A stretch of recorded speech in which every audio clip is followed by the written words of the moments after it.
Hello there, and welcome to Midnight Historian, where curiosity settles gently into the quiet spaces of the evening, and science unfolds at a pace that lets you rest while your thoughts stretch a little.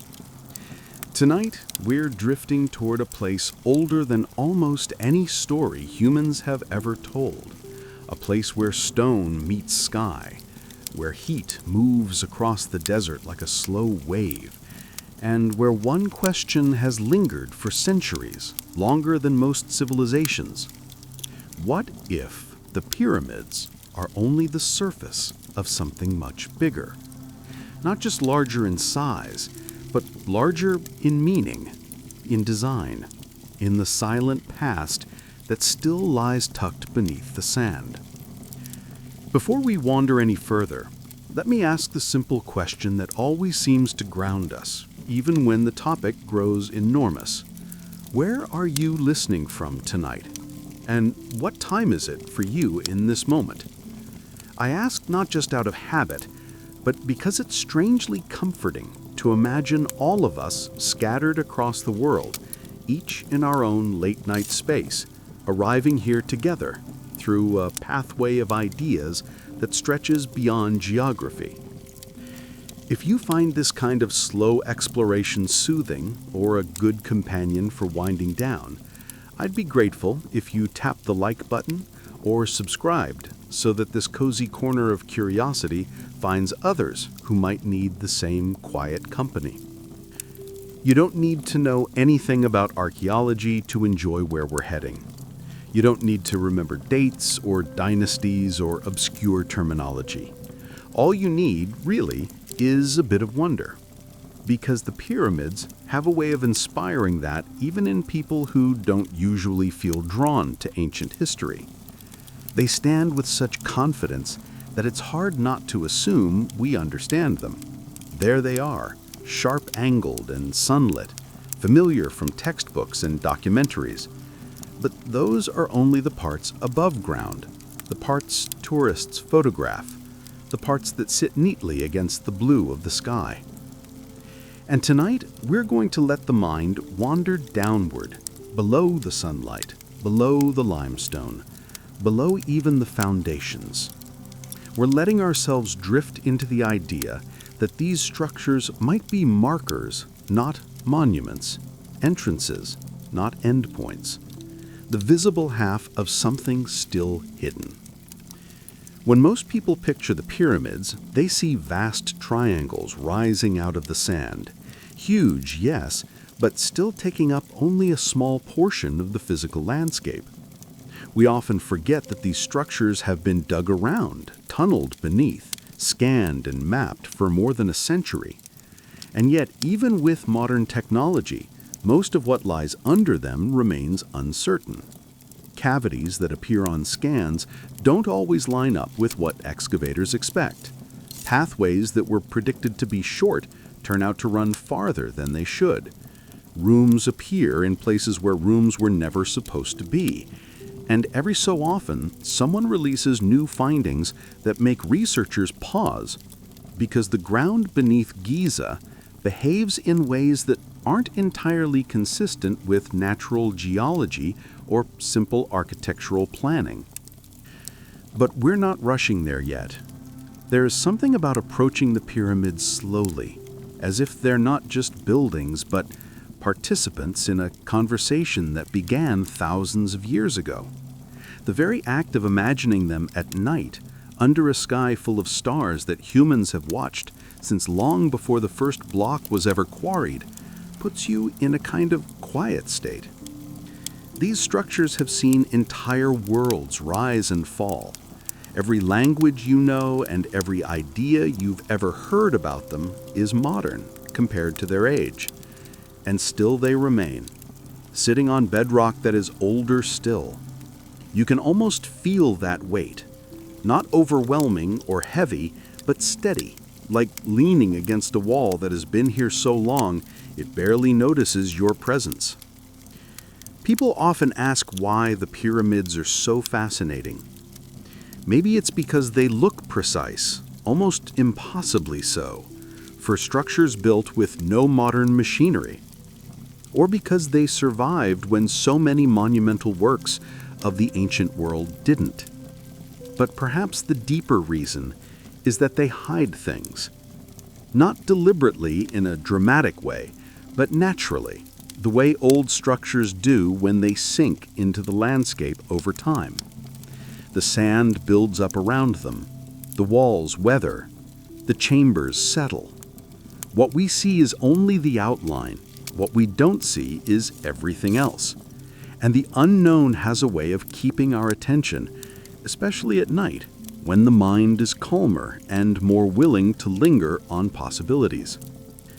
Some researchers believe the pyramids are only one layer of a much larger complex, a complex that extends far below the ground, not a single basement or a single burial chamber, but networks, rooms linked to rooms, corridors that were cut with surprising precision, caves that seem natural until you notice cuts that are too straight or angles that feel too intentional.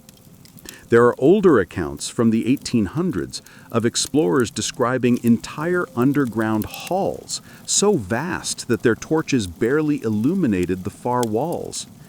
Some of those descriptions sound exaggerated, but not all of them can be dismissed. And even modern surveys of flagged regions beneath Giza that behave strangely on seismic readings, as if there are open spaces where solid rock should be. But don't think of this as a thriller. Think of it more like walking slowly through a museum at closing time. The lights are dim, the hallways feel still, and your footsteps echo, not because of fear, but because of the quiet. That same quiet surrounds the pyramids if you stand near them after sunset. The temperature drops, the wind moves grains of sand you can barely see, and the stones themselves take on a different texture, cooler, almost soft. When you imagine what might lie beneath them, it's not about danger or hidden threats, it's more about scale. The scale of what humans attempted, and maybe the scale of what we have not yet recognized. The idea that the pyramids may only be the upper portion of something larger isn't new. Historians, geologists, and even some engineers have flirted with the possibility for decades. But the conversation rarely enters the mainstream because it doesn't fit comfortably into a simple explanation. We like tidy stories about ancient structures. A pyramid is a tomb, a monument, a giant triangular building built for one purpose. It's easier when things have single meanings. But the more you study the Giza Plateau, the more it seems that these structures might have been part of a much broader design, something that required not just architectural skill, but a kind of planning that spanned generations. The above-ground portion may be only the most visible piece, like the peak of a mountain that extends deep underwater. Consider the bedrock itself. The surface around Giza shows signs of shaping, leveling, and trenching that don't line up neatly with the construction phases of the visible pyramids. There are marks that appear older, as if the ground was prepared for something long before the structures we now see were built. Some parts of the plateau feel carved rather than natural. Other parts look reinforced or altered in ways that suggest the builders were concerned not just with what would stand on the surface, but with what might sit below it. There are even ancient texts that speak vaguely about underground regions associated with the pyramids, though the descriptions are symbolic and not literal instructions for excavation. Still, it's hard not to wonder whether those symbolic descriptions originated from something real, something people once knew and later transformed into myth. Before imagining massive hidden complexes, it's important to remember that ancient civilizations often built downward as much as upward. Tombs ran deep underground. Temples sometimes extended into the earth. Storage chambers, ceremonial spaces, and administrative rooms were frequently placed beneath structures rather than within them. So the idea that the pyramids might sit atop extensive subterranean features isn't outlandish. It would fit with patterns seen across the ancient world.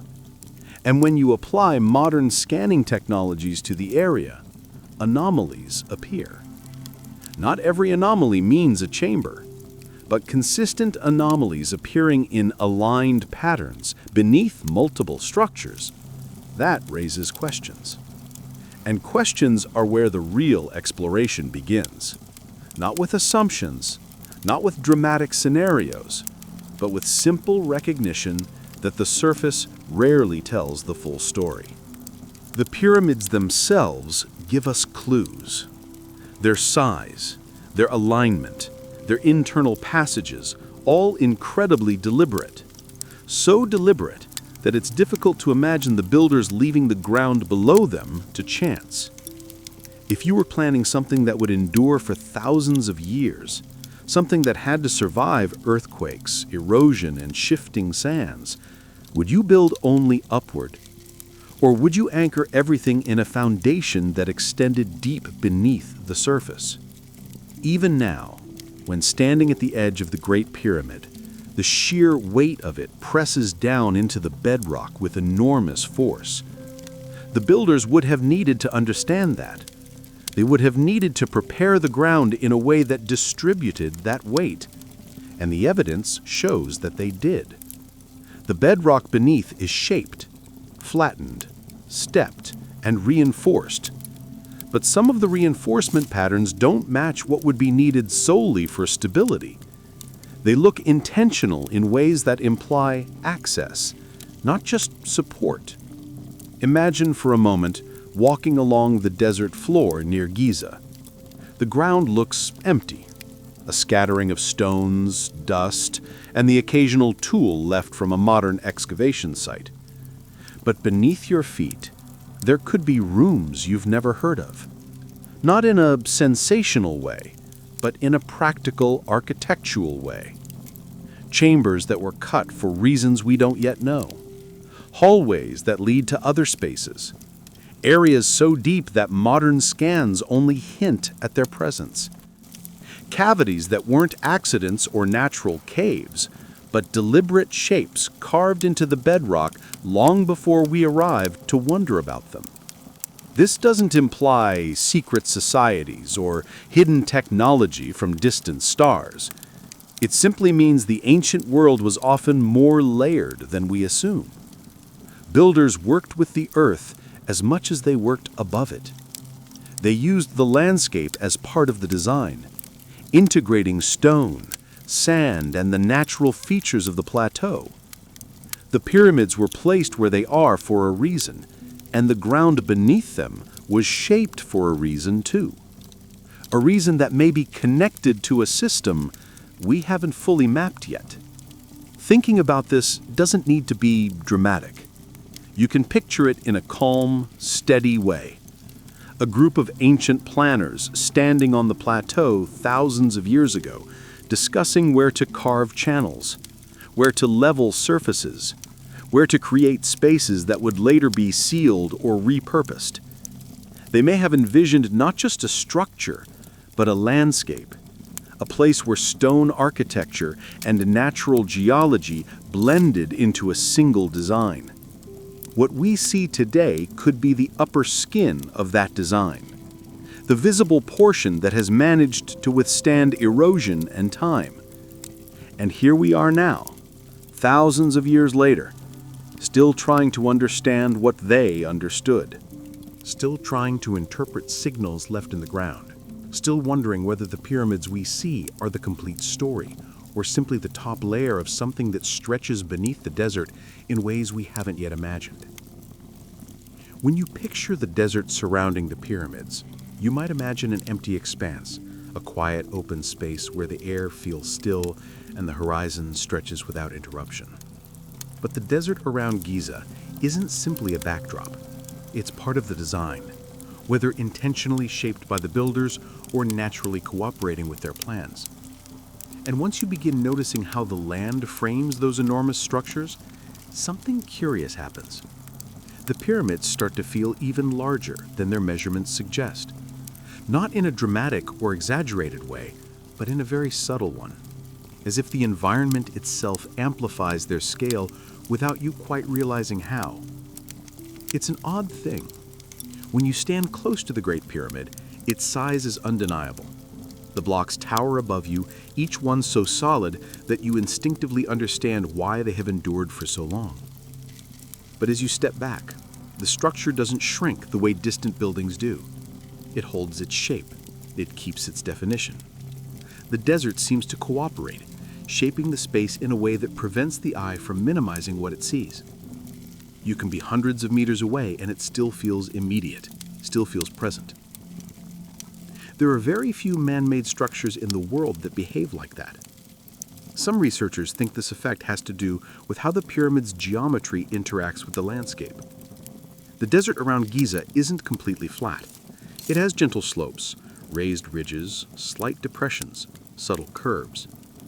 But the angles of the pyramids override that complexity. The clean lines stand out so sharply against the muted surroundings that your mind locks onto them as a reference point.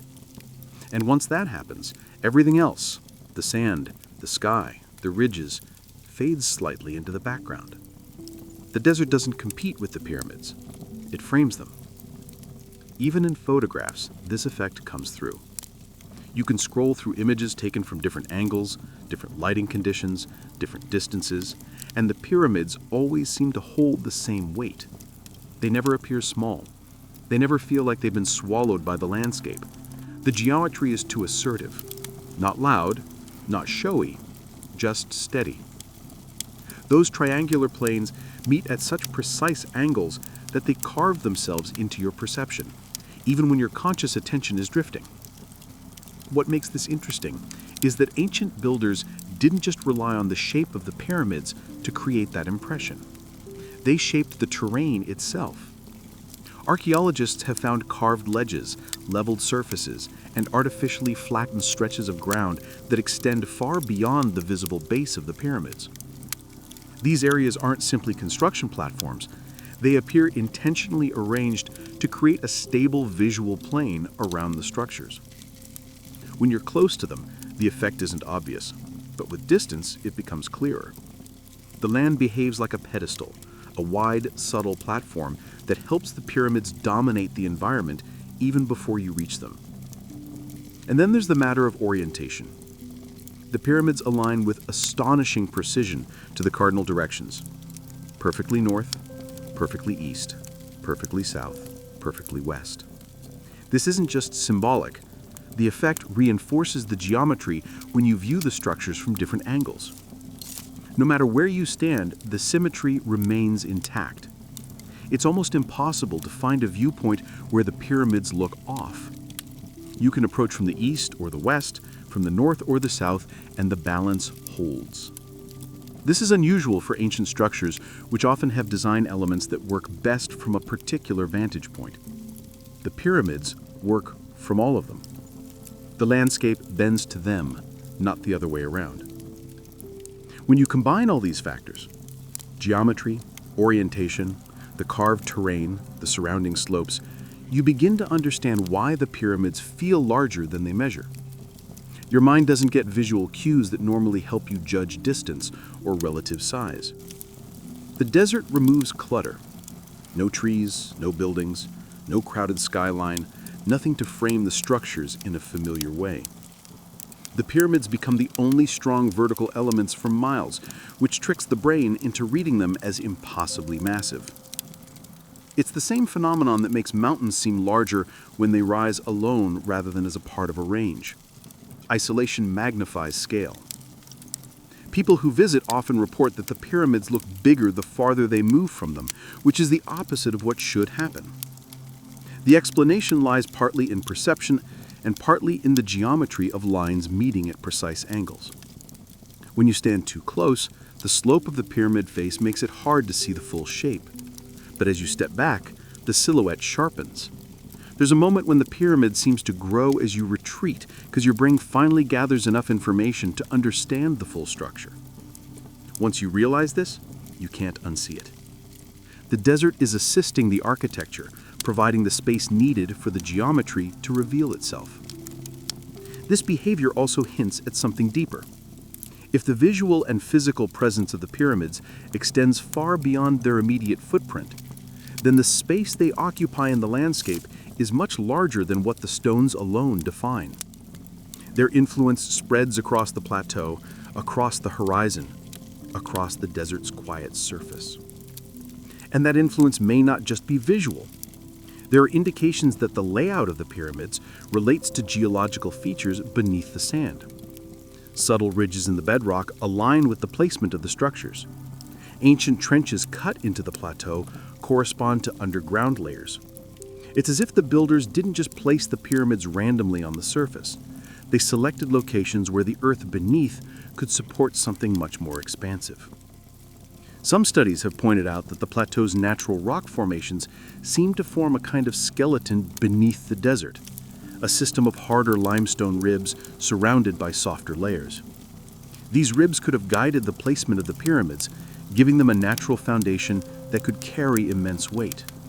But they could also serve another role. Soft layers of rock are easier to excavate. Hard layers make for excellent support. If someone wanted to construct chambers or corridors beneath the pyramids, this natural geologic combination would be almost ideal. It's one of the rare places where the Earth itself seems prepared for large subterranean structures. And when you think about how the pyramids interact with the environment above ground, it becomes interesting to imagine this same interaction happening below. The surface geometry extends into the desert air, but what if mirrored complexity extends downward into the bedrock? Not identical shapes, but a corresponding system organized around natural features. The pyramid could be the visible apex of a larger design anchored deep beneath it. A design that uses the desert's natural geometry just as effectively as it uses the sky. There's also something subtle about the way the pyramids cast shadows. Throughout the day, the angles shift gradually, tracing predictable lines across the sand. These shadows don't just mark time, they shape how the structures appear. In early morning and late afternoon, when the sun rests lower in the sky, the pyramids look taller. Their silhouettes stretch, their outlines sharpen. If you've ever seen photographs taken at these times, you know they almost look like entirely different buildings. This shifting of appearance adds another layer to the feeling that the pyramids are much larger than they seem. You're not seeing static objects. You're seeing objects that interact with light in a way that emphasizes their presence. Modern architects sometimes design buildings specifically to manipulate light and shadow, but the Egyptians were doing it thousands of years ago on a scale that remains difficult to replicate. The simplicity of the pyramid shape hides an extraordinary level of control over how the structure behaves visually in different lighting conditions. And that consistency across light, distance, and terrain is part of what makes these structures feel so immense. Even when the air is hazy or the sun is harsh, they hold their form, they hold their balance, they hold their presence. Now imagine the same builders who created this effect above ground also carving into the earth below. The same precision, the same understanding of how space behaves, the same awareness of where the strongest layers of bedrock lie. If their goal was to create something stable and enduring, extending the design downward would make sense. The part that rises above the sand would only be the portion visible to the world. The functional or ceremonial parts could lie beneath, protected from erosion, wind, and weather. It's not a far-fetched idea. Many ancient structures have large underground components. What makes Giza different is the scale. As researchers continue to study the plateau, they find more signs that the desert itself may be part of the architecture. Some corridors beneath the surface seem to follow natural pathways in the rock. Others cut through areas where the stone is unusually easy to shape. If these passageways were intentional, then the builders understood the subtle geometry of the desert as well as they understood the geometry of the pyramids themselves. They worked with the landscape, not against it. And that cooperation creates a kind of harmony that makes the structures feel like they belong exactly where they are. This sense of belonging is part of why the pyramids feel bigger than their physical size. They don't look like buildings placed onto the land. They look like extensions of the land. They rise from it in a way that feels inevitable, as if the desert itself intended to hold something of that shape. And when you stand far enough away to take in the entire landscape, the effect is even stronger. The pyramids don't just sit in the desert, they organize it. The sand around them feels like part of their footprint. The emptiness becomes part of the structure. This might be one reason the idea of something larger beneath the pyramids is so compelling. The visible parts interact with the space in such a complete way that it's easy to imagine the same is true below the surface. The structures don't feel like isolated monuments.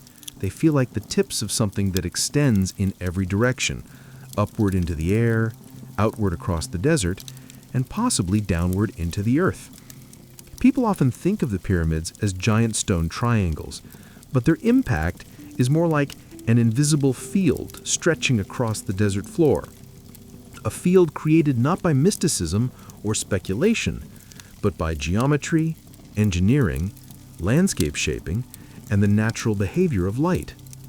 When you begin to look at them with that perspective, the suggestion that the visible stones might only be one layer of a much larger system stops sounding exaggerated. It begins to sound consistent with everything the structures already do. The quiet geometry of the desert doesn't complicate the pyramids, it amplifies them. And once you see how carefully that relationship seems to function above ground, it becomes easier to imagine that the same careful thought might exist beneath the surface as well, still waiting under the bedrock for us to understand its purpose. When most people look at the pyramids, the instinct is to lift the eyes.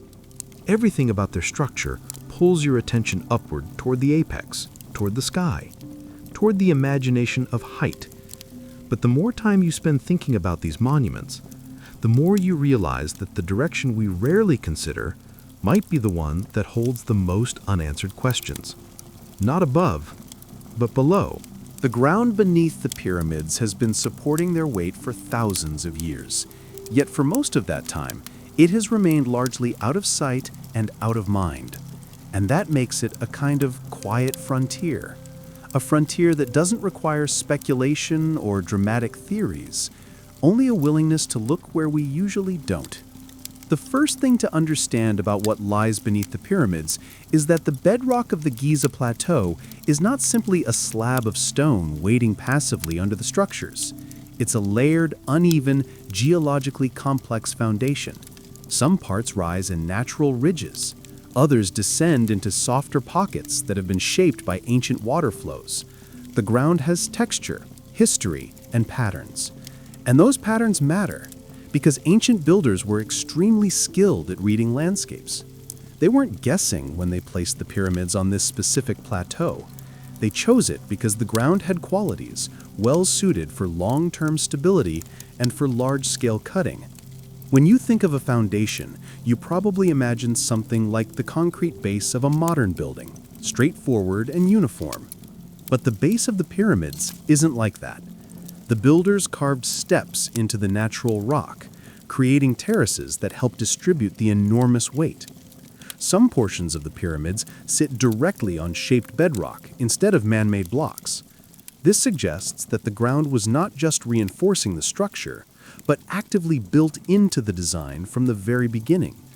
The stone beneath wasn't an obstacle, it was part of the plan.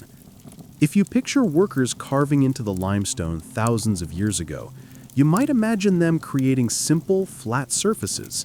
But what archaeologists have found is much more complicated. There are cuttings that extend well beyond the footprint of the pyramids, trenches that form rectangular outlines, depressions that mirror the shape of the structures above, but in reverse. These features don't look accidental. They look like the early stages of something much larger, as if the builders were preparing not just for what would rise above the surface, but for what might be shaped beneath it. Over time, these carved features were covered by sand and debris. Some were buried intentionally, others simply sank into the landscape as centuries passed. But once modern excavations began uncovering them, researchers noticed that the patterns weren't random. They lined up with certain corridors inside the pyramids. They aligned with shafts. They followed geological seams in the bedrock. And in some places, they hinted at cavities that had never been fully explored. It's important to avoid imagining these underground regions as dramatic caverns or giant halls illuminated by mysterious torches. The reality is almost always quieter. Many of the spaces beneath the pyramids might be small, narrow, or filled with rubble. But size isn't the point. Purpose is. Even a small chamber, if deliberately placed, tells a story. And what makes the story beneath the pyramids interesting is that ancient accounts from early Greek and Roman writers mention underground features associated with the Giza Plateau. Most of those writings were filtered through myth or interpreted symbolically, but even stripped of exaggeration, the idea that something existed below the surface was not unusual in the ancient world. People expected it. They assumed it. Modern technology has tried to answer that assumption. Ground-penetrating radar, seismic mapping, microgravity surveys, and thermal imaging have all been applied to the pyramids. The results are intriguing because they consistently show anomalies beneath the structures. Some are small voids, others are elongated shapes that resemble tunnels. A few appear to be larger cavities that don't correspond to any known chambers. These findings aren't treated as proof of vast hidden complexes. Instead, they are markers, signals from the bedrock that there is more down there than a single solid layer of stone. One of the challenges in interpreting these anomalies is that the ground beneath Giza is difficult to survey with perfect accuracy. The limestone layers vary in density. Some absorb signals, others scatter them. This can produce readings that appear misleading. But when multiple types of scans agree on the general shape or location of a feature, it becomes harder to dismiss.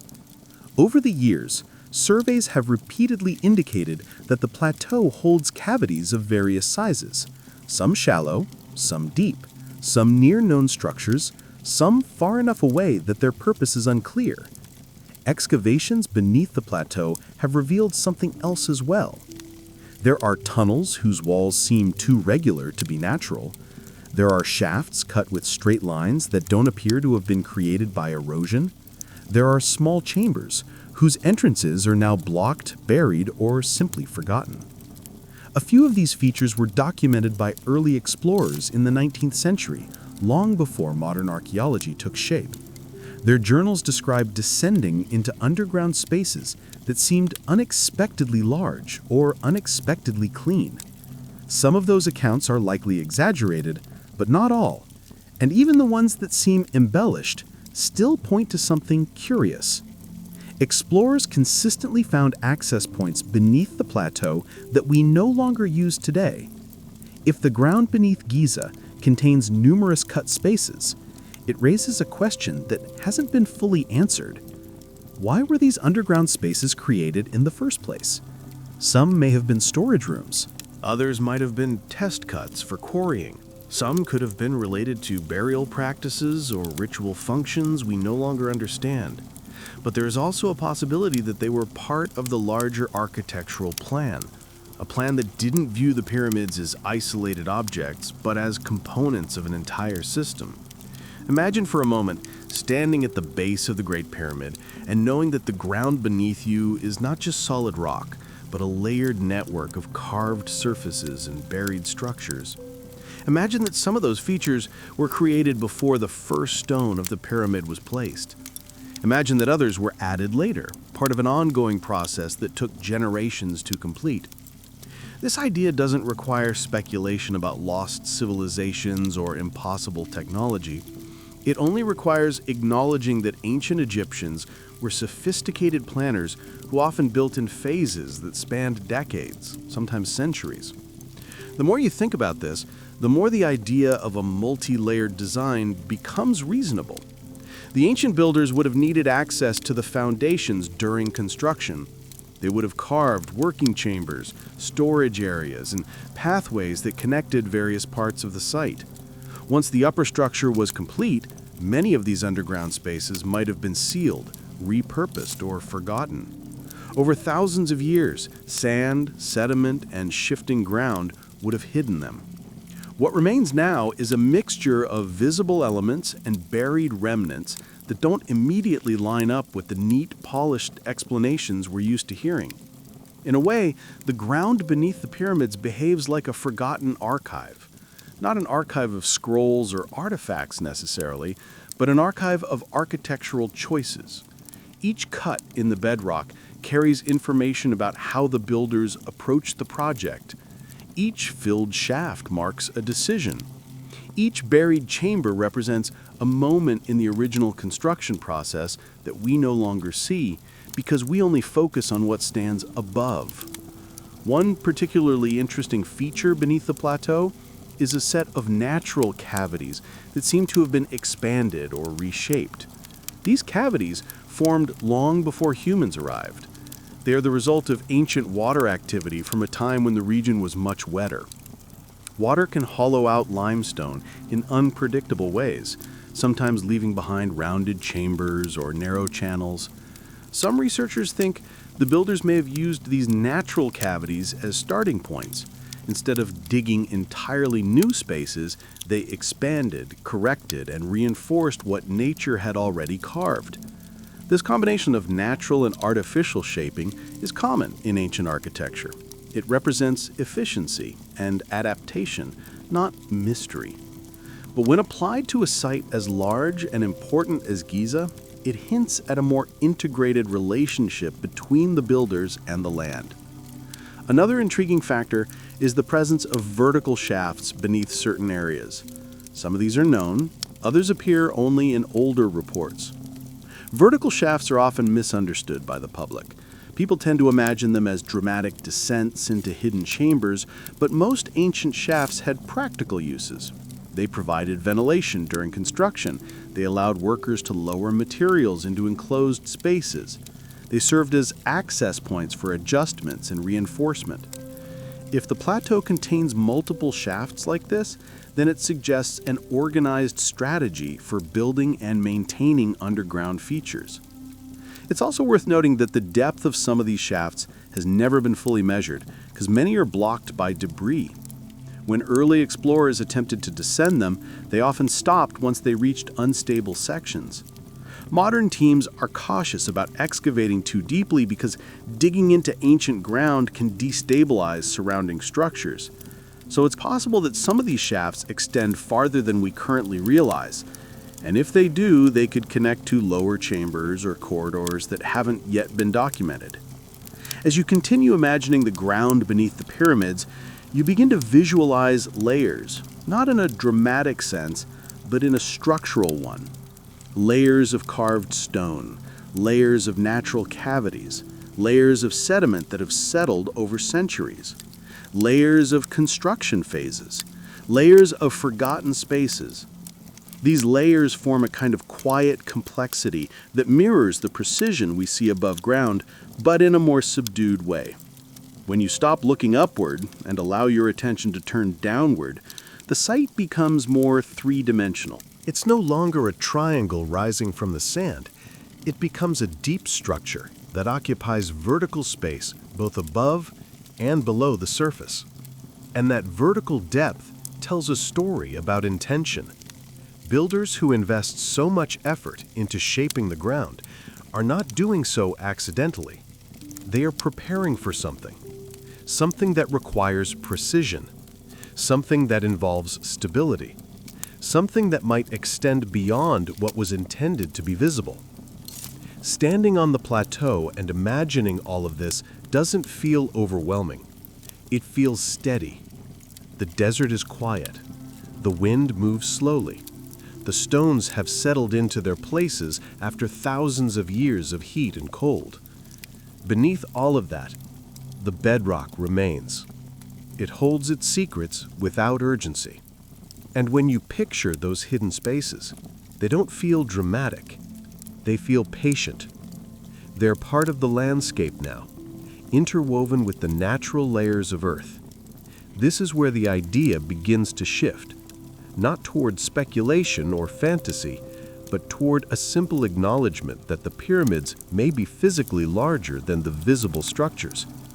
The ground beneath them could hold extensions of the architecture that haven't yet been fully explored, not because they're intentionally concealed, but because the focus has always been upward. The more we look downward, the more details we notice. The more details we notice, the more questions arise.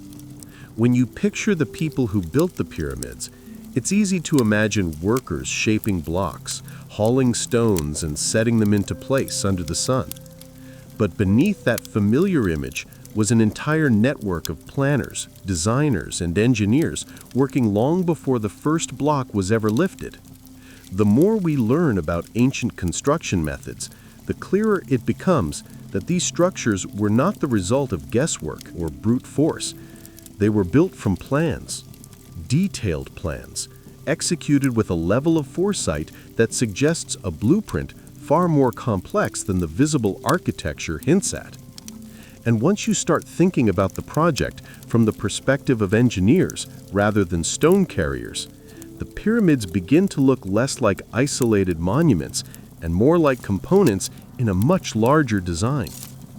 One of the most striking things about the pyramids is the consistency in their layout. The angles are deliberate, the base alignment is deliberate, the internal passages follow precise orientations. Even the smallest deviations appear to have been corrected during construction. The builders didn't simply stack stones. They measured, they recalculated, they adjusted.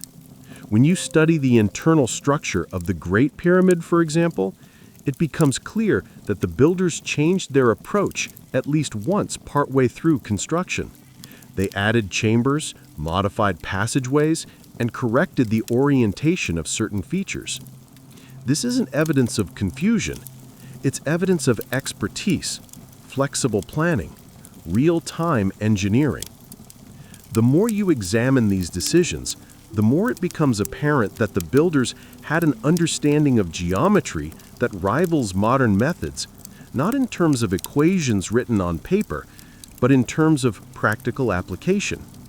They knew how to measure angles with extraordinary accuracy. They knew how to find true north without compasses. They understood how weight would settle across a large stone structure, and they understood how the ground beneath them would need to be shaped to support the load. All of this speaks to more than experience, it speaks to coordinated planning. This coordinated planning becomes even more intriguing when you consider the relationship between the pyramids themselves. They aren't scattered randomly across the plateau. They follow a pattern. Their bases align with certain geological lines. Their positions appear to respond to the natural bedrock. If you look at the plateau from above, the placement of the pyramids looks almost intentional in relation to the contours of the landscape. And because the builders shaped the bedrock in ways that appear purposeful, it suggests they were planning the project on a scale that extended well beyond the visible structures. Modern engineers know that before constructing large buildings, you need detailed surveys. You need to know the strength of the ground, the angle of the bedrock, the presence of natural cavities, and the structural risks. Ancient Egyptian builders seem to have done exactly that. They used the natural layers of limestone in the plateau as part of their support system. They selected areas where the ground was naturally strong. They avoided areas where soft layers could compromise stability. And in some places, they even reinforced weaker regions by adding filling stones or reshaping the surface. If you imagine an ancient engineering team standing on the plateau thousands of years ago, planning the construction of the pyramids, it becomes easier to see how these structures may not be isolated objects. They may be pieces of a broader architectural blueprint, a blueprint that includes the ground, the stone, the air around the structures, and possibly the unseen layers below. The builders would have needed to consider all of this in order to create monuments that would endure for millennia. And their planning appears so meticulous that it hints at something unusual. These structures may have been designed to outlast not only their creators, but entire civilizations. When you look closely at the stones themselves, you notice something else. Many of the blocks used in the pyramids are uniform in size. They were cut with surprising regularity. This uniformity allowed the builders to create foundational layers that distributed the weight evenly. It also suggests a system of prefabrication, at least in a basic form. Quarry workers weren't cutting random blocks and hoping they'd fit. They were shaping them precisely, knowing exactly how each piece would be used. And the dimensional consistency hints at standardized measurements, something essential for large-scale construction. This raises a question. If the builders used standard measurements for the visible structure, did they also use them for the underground components? Were the same units applied to the shafts, chambers, and trenches carved into the bedrock? Some researchers believe they were. Certain underground features match the dimensions of above-ground features closely enough that coincidence seems unlikely. If the architects used shared units both above and below the surface, then the underground regions weren't afterthoughts. They were part of the plan. Ancient engineering wasn't just about stone. It was about understanding forces.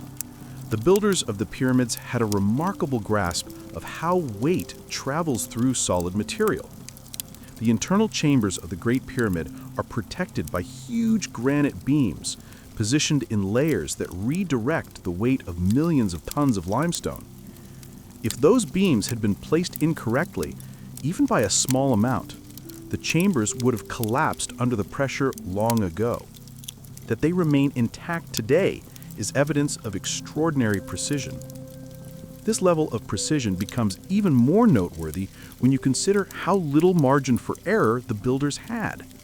They couldn't correct mistakes with modern tools. They couldn't model the entire structure on a computer. They had to rely on measurement, observation, geometry, and experience passed down through generations.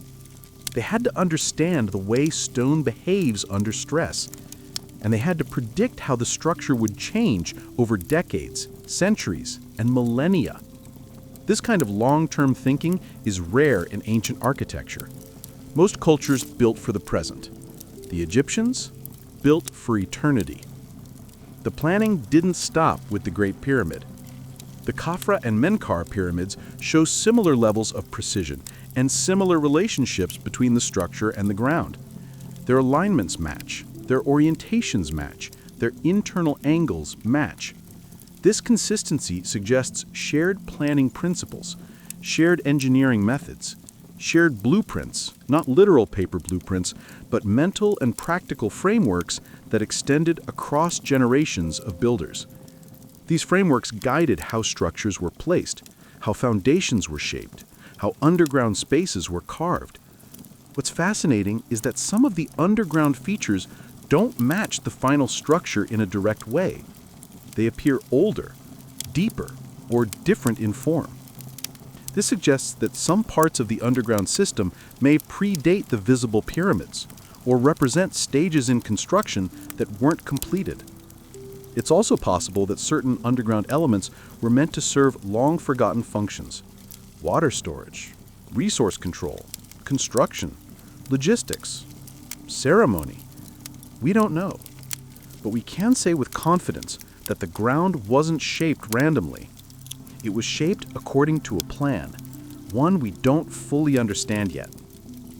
One of the more intriguing clues appears in the trenches carved into the plateau. Some of these trenches mirror the shape of the pyramids themselves, as if marking out space for a structure before construction. Others form long, straight lines that could have been guides for alignment. Still others lead to entrances of underground corridors that were later filled or buried. These features suggest that the builders didn't treat the plateau as blank ground. They treated it as a working surface, a grid, a blueprint drawn in stone. Think about the scale of such a project.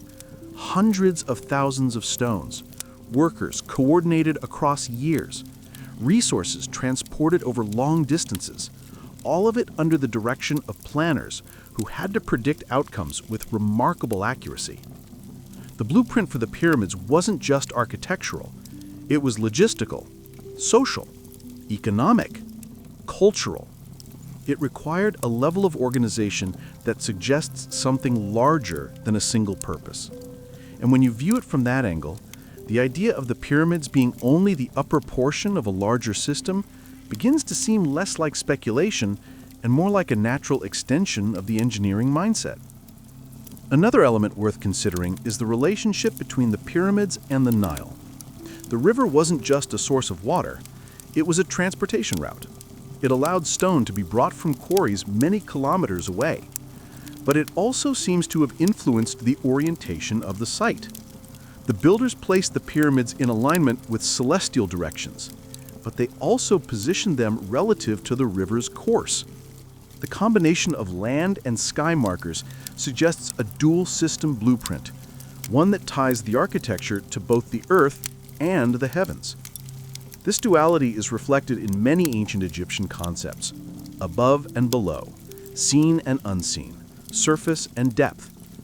If the pyramids reflect this duality, then it would make sense that the ground beneath them holds as much intention as the visible stones. Ancient engineers often built downward to mirror upward construction. Tombs descended beneath temples. Storage chambers extended below workshops.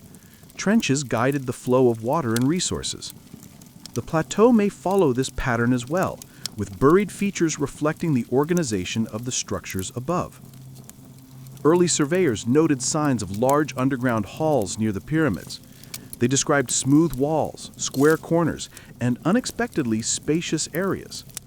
Later excavations confirmed the presence of some of these features, though many remain sealed or unexplored. Their consistency in construction suggests they weren't random or improvised. They were planned. More importantly, they seem to follow a blueprint that extends horizontally across the plateau rather than vertically beneath one structure. This means the engineering plan may have involved connecting multiple underground spaces into a network beneath the entire complex. When you combine all of these clues, the careful alignment, the carved bedrock, the consistent measurements, the underground anomalies, the trench patterns, the geological adaptations, you begin to see the outline of something. Not a dramatic secret, not a hidden civilization, something more grounded. A blueprint. A blueprint drawn not on paper, but in stone. A blueprint that uses the natural landscape as part of the design. A blueprint that integrates the visible and the unseen. And once you accept that such a blueprint likely existed, the next question becomes more interesting. If the ancient engineers were planning on such a large scale, what exactly were they planning? What purpose drove the combination of above-ground monuments and underground features? What were they trying to achieve? What did they need the plateau to do that the structures alone could not? When you imagine the inside of a pyramid, you might picture a few narrow corridors, a couple of chambers, and then solid stone stretching outward in every direction. That's the simplified version most of us learn when we're young. A pyramid is supposed to be a mostly solid mass with a handful of carefully designed interior spaces. In theory, these features are meant to be predictable. A descending passage, an ascending passage, a central chamber or two, a ventilation shaft, a few small niches, and then nothing else. The official descriptions of the pyramids often rely on this straightforward model. But once researchers began looking more deeply, sometimes literally, into the structures, they found details that didn't fit the model. Rooms that weren't supposed to be there. Tunnels that extended farther than they should. Features cut into the bedrock that didn't line up with any known phase of construction. These are the parts of the pyramids that make people pause.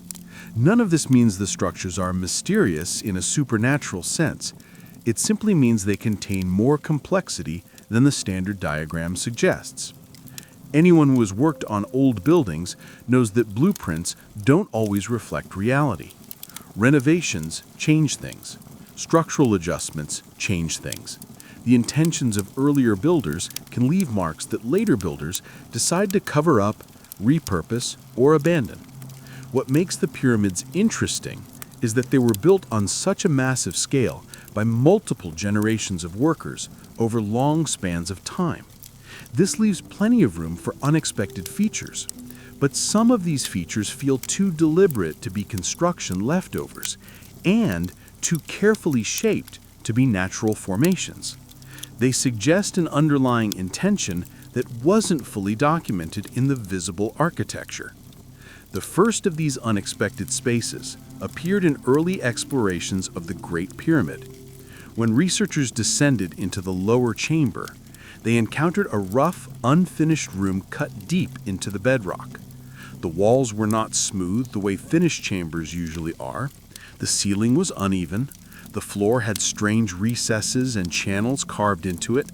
At first, people assumed this chamber was abandoned during construction, but the more it was studied, the less that explanation made sense. The walls, while rough, were not random. The recesses appeared deliberate. Some channels were straight, others were angled, and none of it lined up neatly with the layout of the upper chambers. If it were only this chamber, it might be easy to dismiss. But it isn't the only case. Above the king's chamber, there are several smaller spaces known as relieving chambers. For centuries, no one knew they existed because they were sealed off. Their purpose was explained as reducing pressure on the chamber below. That explanation is reasonable and likely true, but the existence of multiple hidden chambers raises a question. If these spaces were purely structural, why were they built with such precision? Why were they sealed so thoroughly? And why did the builders take the trouble to give them such uniform dimensions? Later investigations revealed something even stranger. In the 19th century, explorers found tunnels branching off known corridors, tunnels that led nowhere or ended abruptly in solid stone. Some of these tunnels appeared too cleanly carved to be natural. Others were filled with rubble that shouldn't have been there if they were simple construction shafts. In some cases, the tunnels were so narrow that the only explanation was that they were used for measurement, alignment, or temporary access during early phases of construction. But their placement didn't always line up with the final design of the pyramid. This suggests that at least some of the tunnels belonged to earlier planning stages that may have included ideas or layouts that were later modified or abandoned. When modern scanning technologies were applied to the pyramids, even more anomalies appeared. A large cavity was detected above the Grand Gallery in the Great Pyramid. Not a small void, but a significant space, long, tall, and completely unknown until recently. This space doesn't appear in any construction descriptions. It doesn't match any known chamber, and its purpose is still unclear. Some researchers think it might be a relieving space similar to the chambers above the king's chamber. Others think it might be a remnant of an earlier interior layout. Still others believe it may have been intentionally hidden. But what matters is that it exists, and its existence adds another layer to the idea that the pyramids contain more than the simplified models imply. The same is true for the Khafra pyramid. Scans have shown that beneath its surface there are areas where the density changes unexpectedly. These variations suggest cavities or tunnels, but the exact shapes are difficult to determine. Some might be natural pockets in the limestone, others might be carved spaces that were never completed. But a few show patterns of straight lines or right angles. Those are harder to explain as natural features. Straight lines in geology usually indicate human activity, and when those lines occur beneath the structures carefully planned as a pyramid, they become especially interesting. There are also old accounts of explorers finding underground passages near the Sphinx that extended farther than expected. Some of these accounts describe long corridors leading beneath the plateau. Others mention rooms carved into the bedrock. A few reports even suggest that certain entrances were sealed long before modern archaeologists arrived. Many of these descriptions come from a time when documentation was inconsistent, so not all of them can be verified, but some were later confirmed by controlled excavations. Those confirmations don't prove the existence of vast networks. They do, however, show that more underground features exist than early maps indicated. One of the more unusual examples is a deep shaft found near the Great Pyramid, lined with cut stone walls. The shaft descends vertically and then appears to branch horizontally. When first discovered, it was filled with debris. Later excavations cleared parts of it, revealing smooth surfaces that suggested careful construction. But the purpose of the shaft remains unknown. It doesn't align with known burial practices. It doesn't appear to be a simple ventilation route, and its depth suggests a level of effort that would not have been undertaken without a reason. Whether that reason was practical, ceremonial, or logistical is still a matter of debate. Another enigmatic feature appears beneath the Menorah pyramid. Early surveys identified what seemed to be a chamber beneath the surface. Later studies confirmed the chamber and revealed unusual stonework inside it. The walls were cut in a way that didn't match typical burial chamber patterns. The ceiling shape was unusual, and the floor had carved recesses that looked like placeholders for something, but no artifacts were found, no inscriptions, no clear indication of the chamber's purpose. It exists, cleanly cut, precisely shaped, and empty. This kind of emptiness can be more compelling than a room full of objects. It invites questions. Why carve such a space? Why leave it bare? Why seal it so completely that it remained hidden for centuries? These examples, unexpected rooms, unexplained tunnels, uncharted cavities, don't suggest anything fantastical. They suggest complexity. They suggest phases of construction that evolved over time. They suggest layers of planning that responded to geological conditions, construction challenges, and perhaps intentions that weren't recorded. When builders work on a project for decades or generations, their designs change, their priorities shift, they refine their methods. Sometimes they start cutting a passage only to realize later that it's no longer needed. Other times they create a chamber for a purpose that later generations don't understand. The pyramids were not built in a single moment. They were built through processes, and those processes left traces. What makes these traces compelling is how deliberate some of them feel. A room carved with precision suggests intentional planning, not improvisation. A tunnel cut with straight lines suggests direction, not accident. A chamber sealed so thoroughly that modern technology barely detects it suggests an intention for permanence, not convenience. And when multiple such features appear across different pyramids, a pattern emerges. A pattern not of hidden secrets, but of layered design. It's easy to imagine ancient builders working from a blueprint that included elements both above and below the surface. But a blueprint of this scale wouldn't have been a single plan. It would have evolved. Some parts would have been adjusted, some would have been canceled, some would have been repurposed, and some would have been completed even if their purpose wasn't fully clear by the final phase of construction. This happens in large modern projects too. Buildings contain spaces that are never used. Tunnels lead to abandoned areas. Rooms get closed off. But in ancient structures where documentation was limited and oral knowledge faded over time, these unused or repurposed features become mysteries. That's where the quiet intrigue of the pyramids lies. Not in the idea of secret chambers designed to hide unimaginable things, but in the simple realization that the builders were doing more than constructing monuments. They were shaping the ground. They were marking the bedrock. They were carving spaces that followed patterns we haven't fully decoded.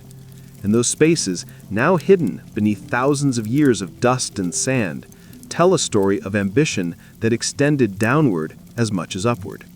When you walk across the plateau today, the surface seems stable, but beneath your feet is a layered environment. Some layers are natural, some are carved, some have been filled, some remain hollow, And each of these layers contributes to the idea that the structures we see are only one part of a larger whole. The rooms that weren't supposed to exist, the tunnels that stretch farther than expected, the cavities that appear in scans but remain unexplored, they all point to a quieter, less visible version of the pyramids. A version that isn't as polished or symmetrical as the stones above ground. A version shaped by practical needs, evolving plans, and the hands of workers who are guided by architects we may never fully understand. Thinking about these hidden spaces doesn't change the purpose of the pyramids, it deepens it. It reminds us that ancient engineering was rarely one-dimensional. It involved adaptation, trial, and refinement. It involved shaping both the space we see and the space we don't.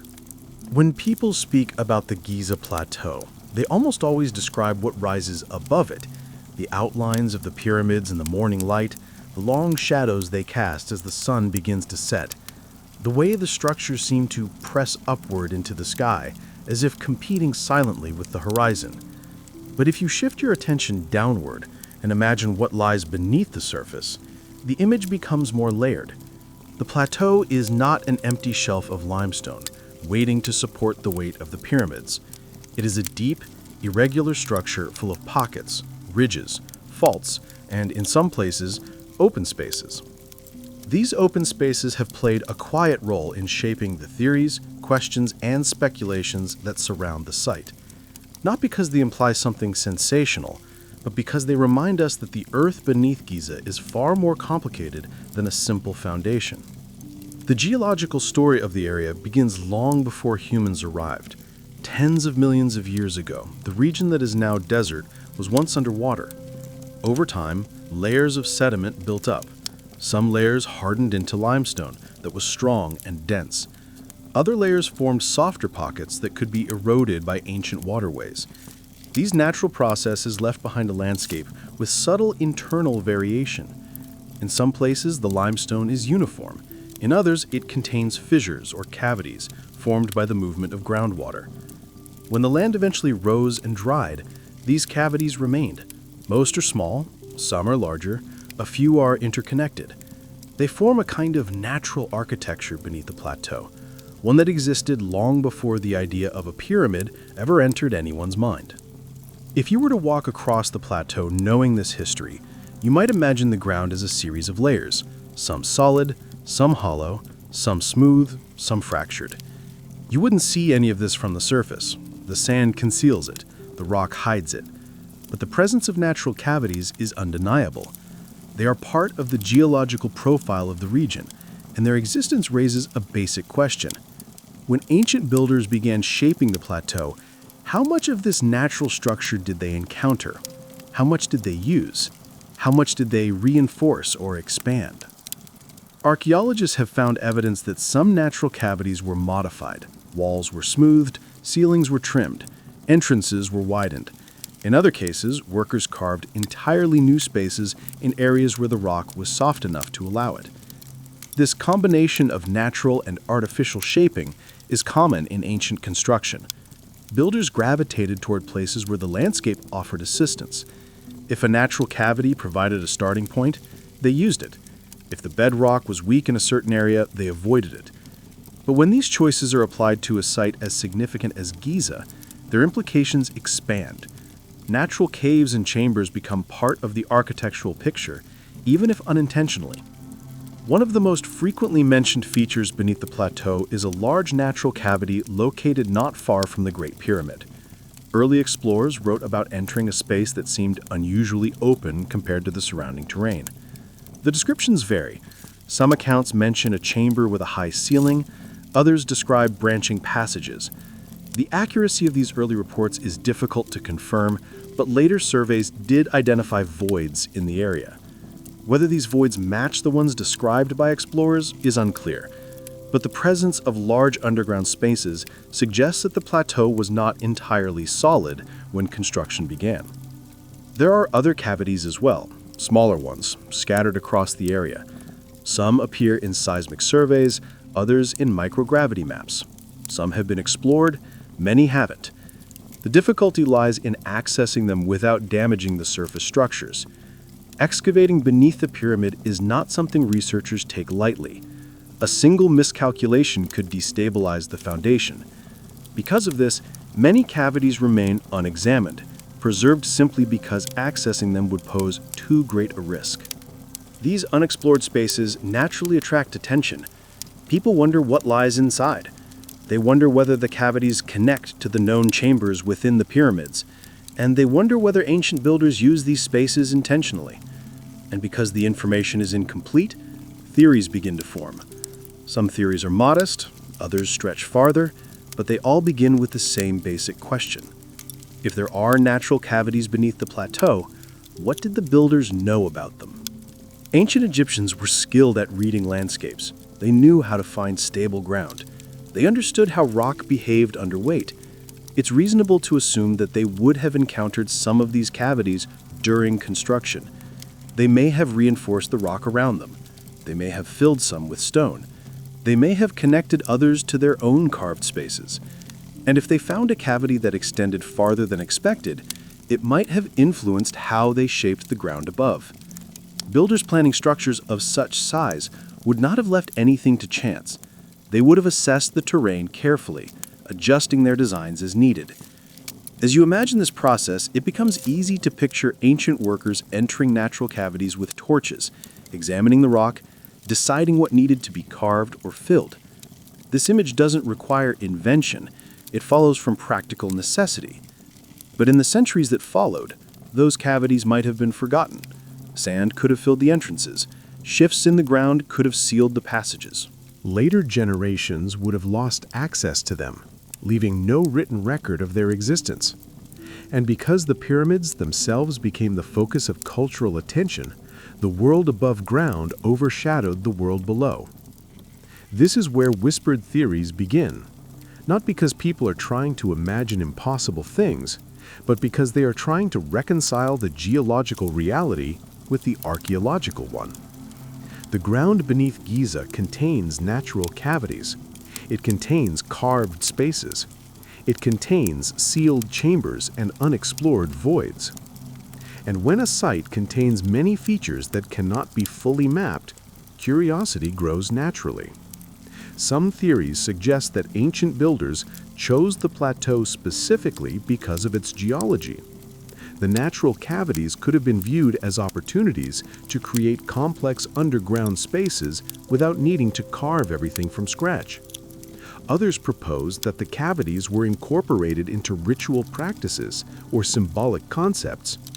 Still others think the cavities might have been used to manage groundwater during construction. These ideas don't rely on extraordinary claims.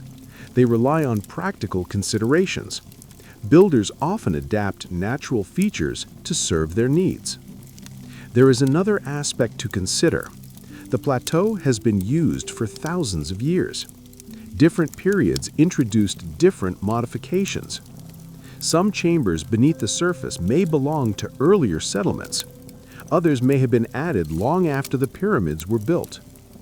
When researchers explore beneath the plateau, they sometimes find features that don't match the style or methods of the Old Kingdom. This suggests that the underground landscape was shaped not just by the pyramid builders, but by multiple generations.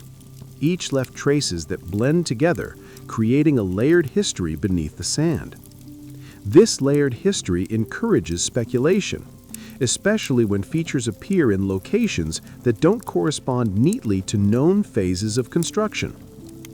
For example, some tunnels beneath the plateau run in directions that suggest they were meant to connect different parts of the complex, but their entrances are sealed and their paths are incomplete. They might be remnants of earlier plans, or they might have been abandoned halfway through. Without full access, it's hard to know.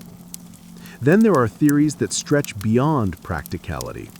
Theories of vast underground complexes, theories of ancient archives hidden deep beneath the surface, theories of networks that extend farther than the boundaries of the plateau. These ideas often arise not from evidence, but from absence, an absence of complete information. When technology detects a void but cannot determine what fills it, the mind supplies possibilities. Most of these possibilities remain unproven, but the voids themselves are real, and the uncertainty surrounding them fuels quiet speculation. The reality is likely more grounded. The underground landscape of Giza is probably a mixture of natural caves, ancient construction shafts, unfinished passages, and a handful of chambers created for specific purposes we no longer understand. These features coexist beneath the surface in a complex pattern that researchers are still trying to map. And the more they investigate, the more they find that the plateau is anything but uniform. In recent years, microgravity surveys have supported the idea that multiple cavities beneath the plateau are interconnected, not necessarily in a continuous tunnel system, but in a geological sense. The natural cavities form a loose network created by the erosion of softer limestone layers. Some of these cavities may lie close enough to carved spaces that distinguishing between natural and artificial becomes challenging. When scans show an anomaly, researchers have to interpret whether it represents a chamber, a fault, or a combination of both. This difficulty is one reason the theories persist, not because the theories are required, but because the evidence is incomplete. The plateau keeps parts of its structure hidden. The sand fills spaces the tools cannot reach. The rock absorbs signals that would otherwise reveal details. And the pyramids themselves limit to what extent researchers can explore the ground beneath them.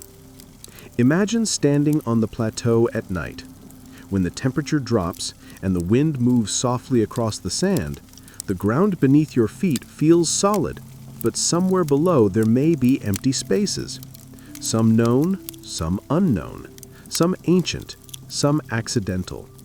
You can't see them, you can't hear them, but you can imagine them. Not in a dramatic sense, but in a quiet, steady way. The earth beneath Giza holds layers of history compacted into stone. Some layers are geological, some are architectural, some exist only in hints and shadows on scanning equipment. And that brings you to the heart of this subject. The theories whisper, not because they are meant to shock, but because the plateau leaves enough room for questions to linger. Enough room for the imagination to wonder how the builders interacted with the landscape. Enough room for researchers to acknowledge that they are still learning how the underground environment shapes the structures above. If you stand anywhere on the Giza Plateau and look toward the pyramids, one thing becomes clear almost immediately. Their placement is not casual. Their angles are not careless. Their positions relative to one another feel deliberate in a way that becomes more noticeable the longer you look. The more carefully you examine the layout of the pyramids, the harder it becomes to see them as isolated structures. Instead, they begin to suggest a kind of alignment, one that involves not just the stars, not just the cardinal directions, but something grounded in the land itself, something deeper. People often talk about the alignment of the pyramids with astonishing admiration. The fact that the sides of the Great Pyramid are almost perfectly aligned with true north is something that still impresses engineers today. The precision of that alignment is difficult to achieve even with modern tools, yet the builders accomplished it using observations of the sky, measurements of shadows, and a level of patience that is difficult to imagine. They weren't simply building a tomb. They were orienting a structure so carefully that its angles would hold true for thousands of years. This orientation wasn't an accident, and it wasn't unique to the Great Pyramid. The other large pyramids at Giza follow the same directional pattern. Their sides face the same cardinal directions. Their angles relate to one another through consistent geometric relationships. When viewed from above, the three pyramids form a layout with a rhythm to it, one that reflects a combination of engineering, astronomy, and a deep understanding of how structures interact with the landscape. But the connection to astronomy is only part of the picture. Many discussions tend to stop there, focusing on how the builders used the stars to find true north, or how certain shafts aligned with specific celestial objects. These details are interesting, but they also create a narrow expectation that the builders were only concerned with what lies above. Yet, ancient Egyptian architecture shows a consistent pattern of connecting the sky to the earth. Temples were aligned not just with celestial markers, but also with geographic features. Structures were oriented based on the path of the Nile, the rising of the sun, and the relationships between settlements. The pyramids fit this pattern. Their alignment is not purely celestial, it is environmental. To understand this, imagine standing on the plateau before construction began. The land slopes gently in some areas and sharply in others. The bedrock rises and falls. Certain ridges run in predictable lines. These ridges formed long before humans shaped the ground, and some run parallel to the orientation of the pyramids. Ancient builders would have noticed this. They would have mapped the natural lines of the land just as carefully as they mapped the stars. And when you map both, you begin to see something interesting. The orientation that aligns the pyramids with true north is also the orientation that aligns them with the strongest, most stable lines in the underlying bedrock. This matters because building such heavy structures requires more than vertical balance. It requires horizontal stability. If the builders had misaligned the pyramids with the natural patterns of the plateau, the ground beneath them might have shifted under the weight. But by aligning the structures both to the cardinal directions and to the geological structure beneath the surface, the builders created a harmonized system. The surface layout reflects the sky, the stability reflects the earth, and the combined alignment allows the pyramids to behave the way they do: immovable, balanced, and enduring. There is also the matter of the relationship between the pyramids. If they were built as separate projects without shared plans, their positioning would likely differ, but their layout suggests coordination. The spacing between them follows geometric proportions that repeat when measured in different ways. This is true horizontally in the distances between their bases, and vertically in the angles formed by their slopes. Even the heights of the pyramids seem to relate to one another through proportional relationships. When you analyze these proportions, they look like part of a larger pattern rather than isolated decisions. Researchers who study ancient surveying methods have suggested that the builders may have used a grid, one laid out across the plateau long before construction began. This grid could have guided the placement of the pyramids, the orientation of the causeways, the alignment of temples, and the shaping of the surrounding ground. If such a grid existed, it would represent a level of pre-construction planning rare in ancient architecture. And while the idea is still debated, there is one compelling piece of evidence supporting it. Many structures on the plateau appear to align not just with celestial markers, but with each other. The causeway of the Khafra pyramid, for example, aligns with specific angles both to its pyramid and to the Sphinx. The Sphinx aligns with the sunrise at specific times of the year. The temple valleys align with the causeways. The satellite pyramids align with the main pyramids through consistent spacing patterns. When you place all of these alignments on a single map, the image becomes crowded with lines, shapes, and intersections. Yet these lines do not overlap randomly. They form a pattern, a kind of silent diagram that stretches across the plateau. Some people interpret this pattern purely as aesthetic or symbolic, but there is reason to consider a more practical side. Such a layout could make the entire complex more stable, allowing the builders to distribute weight, shape the ground, and manage construction on a massive scale. Ancient engineers understood that large structures require coordinated planning, and when a site contains multiple massive structures, that planning becomes increasingly important.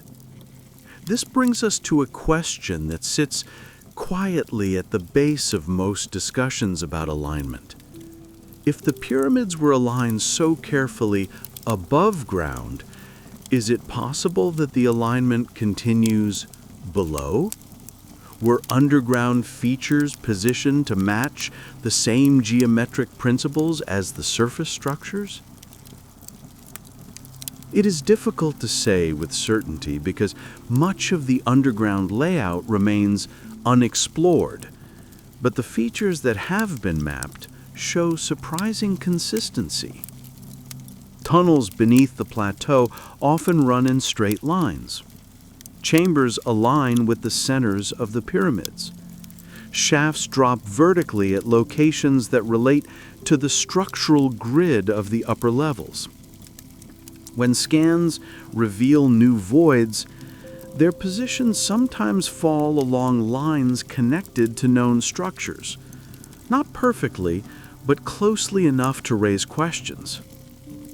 If these underground spaces were carved at random, their alignment would not matter. But the consistency suggests that at least some were positioned intentionally. And if that is the case, then the alignment that governs the visible pyramids might also govern the hidden ones. There is another aspect to consider. The builders of the pyramids seem to value redundancy. They created multiple chambers above the king's chamber to distribute weight. They added structural features that were not visible to anyone using the pyramid. They built shafts that had no easy access. This suggests a mindset focused on long-term stability and hidden infrastructure. If that mindset extended downward, it is possible that underground features were positioned to mirror or support the structures above. Take the relieving chambers, for example. Their existence shows that the builders understood how forces move through stone. They created spaces above the chamber not to store anything, but to shape the way weight travels downward. If they were willing to carve hidden chambers above the main chamber for structural purposes, it isn't unreasonable to think they might have carved hidden chambers below for the same reason. The alignment of the upper features could guide the layout of the lower features, creating a continuous system of structural management.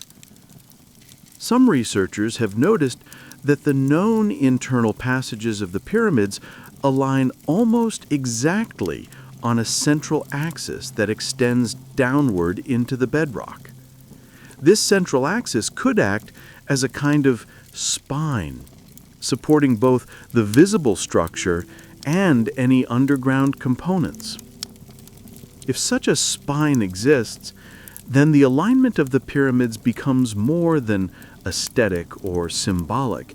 It becomes a structural necessity, a way of integrating the architecture with the geology to ensure stability for thousands of years. This integration opens the door to a subtle possibility.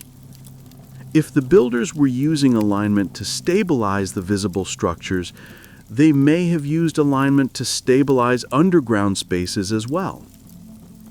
This doesn't imply a vast hidden world beneath the plateau.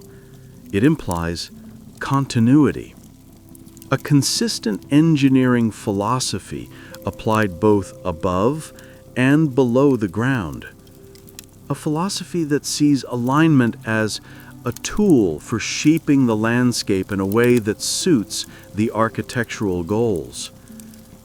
As you imagine the landscape in this way, the idea of alignment shifts. It becomes less about pointing to the stars and more about anchoring the structures in the earth. The pyramids may point upward, but they also anchor downward. Their alignment stabilizes the ground beneath them. It organizes the layout of surrounding structures. It influences the way the site ages, the way the sand gathers, and the way the bedrock responds to weight. As you more carefully look at this system, the easier it becomes to see the pyramids as part of something interconnected rather than isolated. There are still parts of the alignment story that remain unexplained. Some features match the layout perfectly, others do not. Some corridors curve unexpectedly. Some shafts end abruptly. Some causeways deviate by a few degrees. These variations can be frustrating if you try to force every detail into a single theory, but they often reflect the realities of construction. Builders adjust plans as they go. They respond to problems in the bedrock. They revise their ideas based on new information. Large projects rarely follow a perfect pattern, even when they appear precise from a distance. The key is not to view alignment as a rigid system, but as a guiding principle. A principle that shaped the visible layout, influenced the underground layout, and tied the entire complex together through shared angles, shared ratios, and shared orientations. This kind of planning doesn't require modern technology. It requires patience, observation, and knowledge accumulated over generations. And those qualities are exactly what ancient Egyptian builders possessed. For as long as people have looked at the pyramids, they've tried to imagine what might lie beneath them. Long before scanners and surveys and precise measurements, the earliest stories about Giza already included ideas of hidden passages, secret chambers, and vast underground realms. These stories didn't come from nowhere. They were attempts to interpret the landscape using whatever information people had at the time, filtered through their cultural beliefs and their sense of what a monument of this size might contain. Over generations, the stories grew, shifted, and attached themselves to the structures in ways that survived, even as the civilizations that created them faded. What's interesting is not whether these stories are literal, it's how consistently they point in the same direction, downward. Ancient Egyptians rarely wrote openly about the internal workings of sacred sites. Much of their knowledge was reserved for priests, scribes, and builders. This silence left room for stories to grow around the pyramids. The earliest legends recorded by Greek visitors describe the pyramids almost as living structures, full of sealed corridors, hidden rooms, and carefully guarded pathways. These accounts often emphasize the idea that the pyramids contained knowledge stored in concealed locations beneath the ground. Greek historians weren't shy about weaving imagination into their reports, but they also recorded what Egyptian guides told them. And those guides often hinted at underground features, even when they didn't describe them in detail. One of the earliest stories comes from Herodotus, who wrote that the builders of the pyramids created elaborate underground chambers that were connected to the Nile. According to his account, a canal flowed beneath the Great Pyramid, linking the interior to the river. Most modern scholars doubt the full details of this claim, but what matters is that ancient Egyptians themselves, or at least the people guiding Herodotus, believed in or spoke about subterranean architecture. The idea of rooms beneath the pyramids wasn't a later invention. It existed even in antiquity. Later writers expanded on these themes. Some described labyrinthine structures beneath the plateau. Others wrote of chambers filled with scrolls, tools, treasures, or writings meant to preserve knowledge through catastrophes. A few accounts claim that the underground areas were intentionally sealed to protect their contents from floods, invaders, or the erosion of time. These descriptions are often exaggerated, but they consistently mention carved spaces beneath the surface. Even if the stories grew over time, their foundations likely come from something real. Observations of shafts, depressions, or entrances that hinted at a deeper environment beneath the pyramids. Myths from the medieval period added another layer. Travelers from the Middle East wrote about secret doors hidden in the bedrock. Some stories suggested that tunnels beneath the plateau extended for miles. Others described chambers guarded by mechanical devices or traps. These stories often reflect the imagination of their time, blending spiritual beliefs with architectural speculation. But even through the embellishments, one consistent detail remains: the belief that the pyramids are only the surface of something larger. It's tempting to dismiss all of this as imagination, but myths often arise from kernels of truth even when the details drift into fiction. If people repeatedly encountered signs of underground spaces, blocked entrances, shafts descending into darkness, unnatural depressions in the ground, they would naturally try to make sense of them. And in a time when written records were limited, myths served as a way to pass information across generations. There is also the way that legends form around places that inspire, or large structures tend to attract stories. People fill in the unknown with whatever explanations they can create. The bigger the unknown, the bigger the story. The pyramids sit in that space perfectly, standing between the visible and the hidden. The stories don't persist only because they're dramatic. They persist because they match the instincts people feel when looking at these structures. They look incomplete, as if what we see is only the beginning. Some ancient legends focus on something even more specific: the idea that the pyramids were built to protect knowledge from disaster, floods, fires, or catastrophic events. The notion is not historically accurate in the way the stories describe it, but it may reflect something simpler. Ancient societies often believe that important knowledge should be stored in durable structures. What is more durable than a pyramid? If people saw workers entering or exiting underground spaces during construction, the idea that these spaces held knowledge or served protective functions would have made sense. Then there are the stories tied to the Sphinx. Many legends describe tunnels beneath it. People claimed there were doorways beneath the paws, chambers beneath the body, or passages that extended toward the pyramids. Early explorers searched for these features and sometimes reported finding small cavities or blocked entrances. Later, archaeological work confirmed that there are indeed natural and carved spaces around and beneath the Sphinx enclosure. Not vast halls, but features that match the basic shape of the legends. Enough to keep the stories alive. Enough to suggest that the myths, while exaggerated, had some observational basis. As centuries passed, these legends spread far beyond Egypt. Medieval scholars in Europe wrote about underground libraries. Renaissance writers speculated about concealed chambers filled with wisdom from the world's earliest civilizations. Even modern researchers, influenced by the imaginative layers of the past, sometimes wonder if underground areas might hold traces of earlier construction phases or storage spaces left behind by workers. Of course, modern science approaches these ideas more cautiously. But even cautious approaches acknowledge that the underground environment at Giza is not fully understood. When myths survive for thousands of years, it's rarely because they remain unchallenged.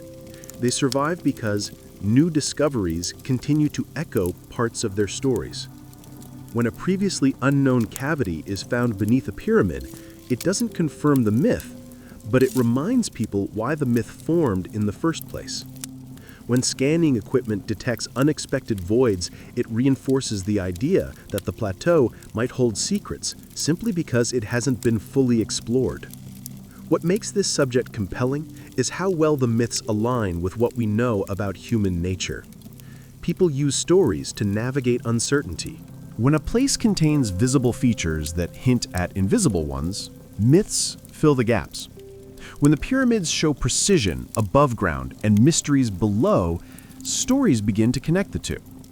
The myths become maps, not literal maps, but ways of imagining the hidden landscape. In some ways, the myths act as an early form of theorizing.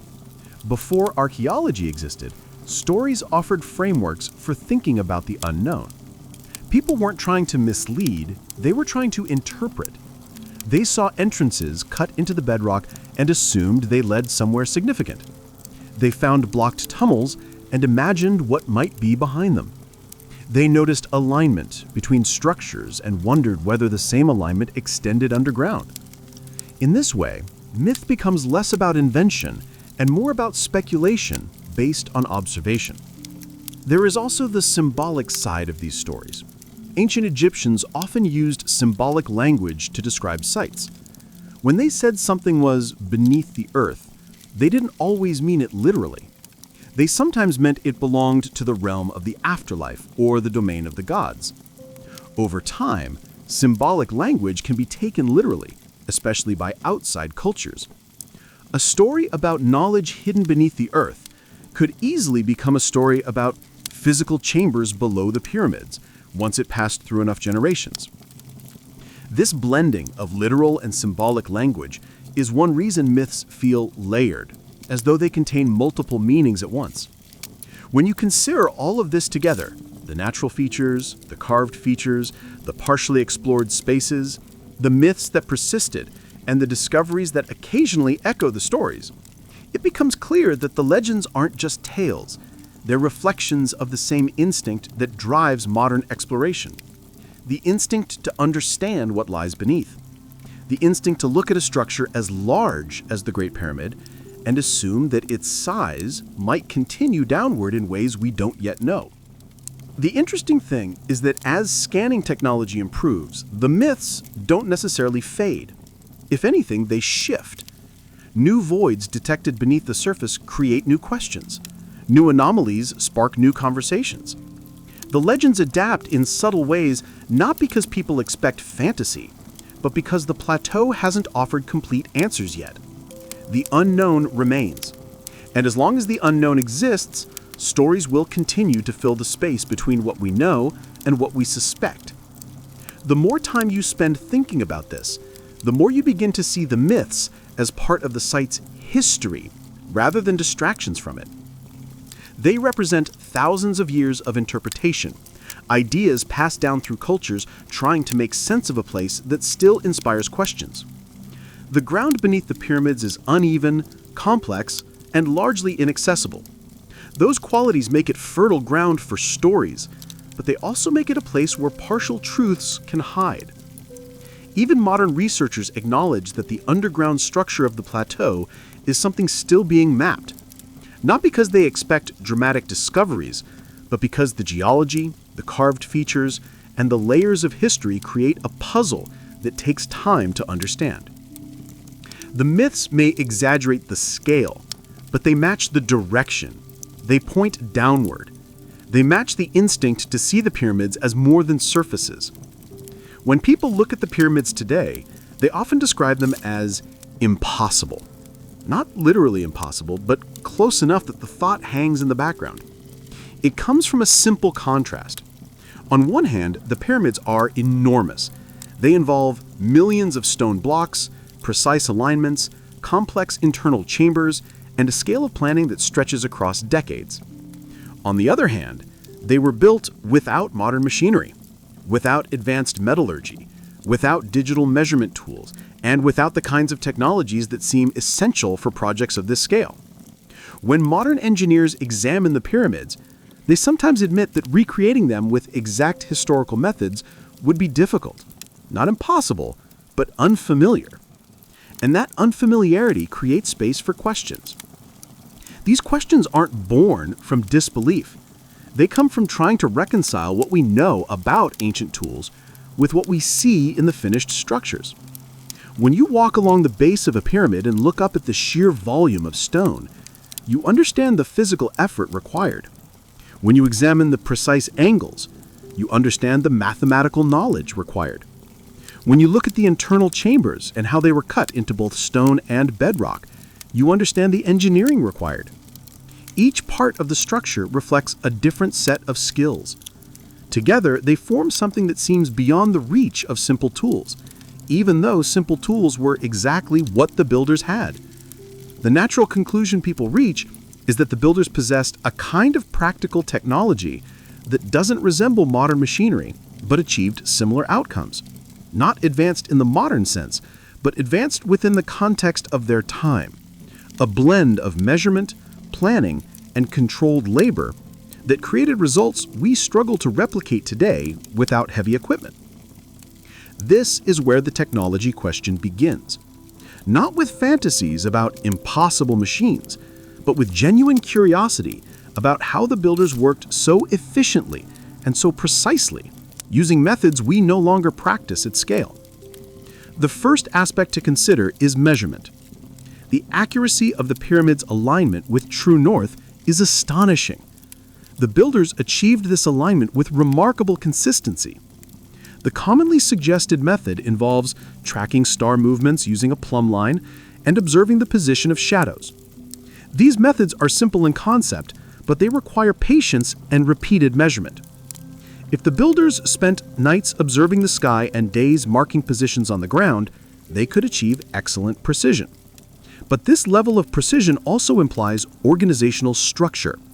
People had to record information, pass it to teams, and ensure it remained consistent across the entire construction site. Next comes the question of stone cutting. The limestone blocks that form most of the pyramids could be carved with copper tools, stone hammers, and abrasion. Copper chisels needed constant resharpening, but with enough workers, maintenance could happen continuously. Granite blocks used in the core of the Great Pyramid's internal structure posed a greater challenge. Granite is far harder than limestone.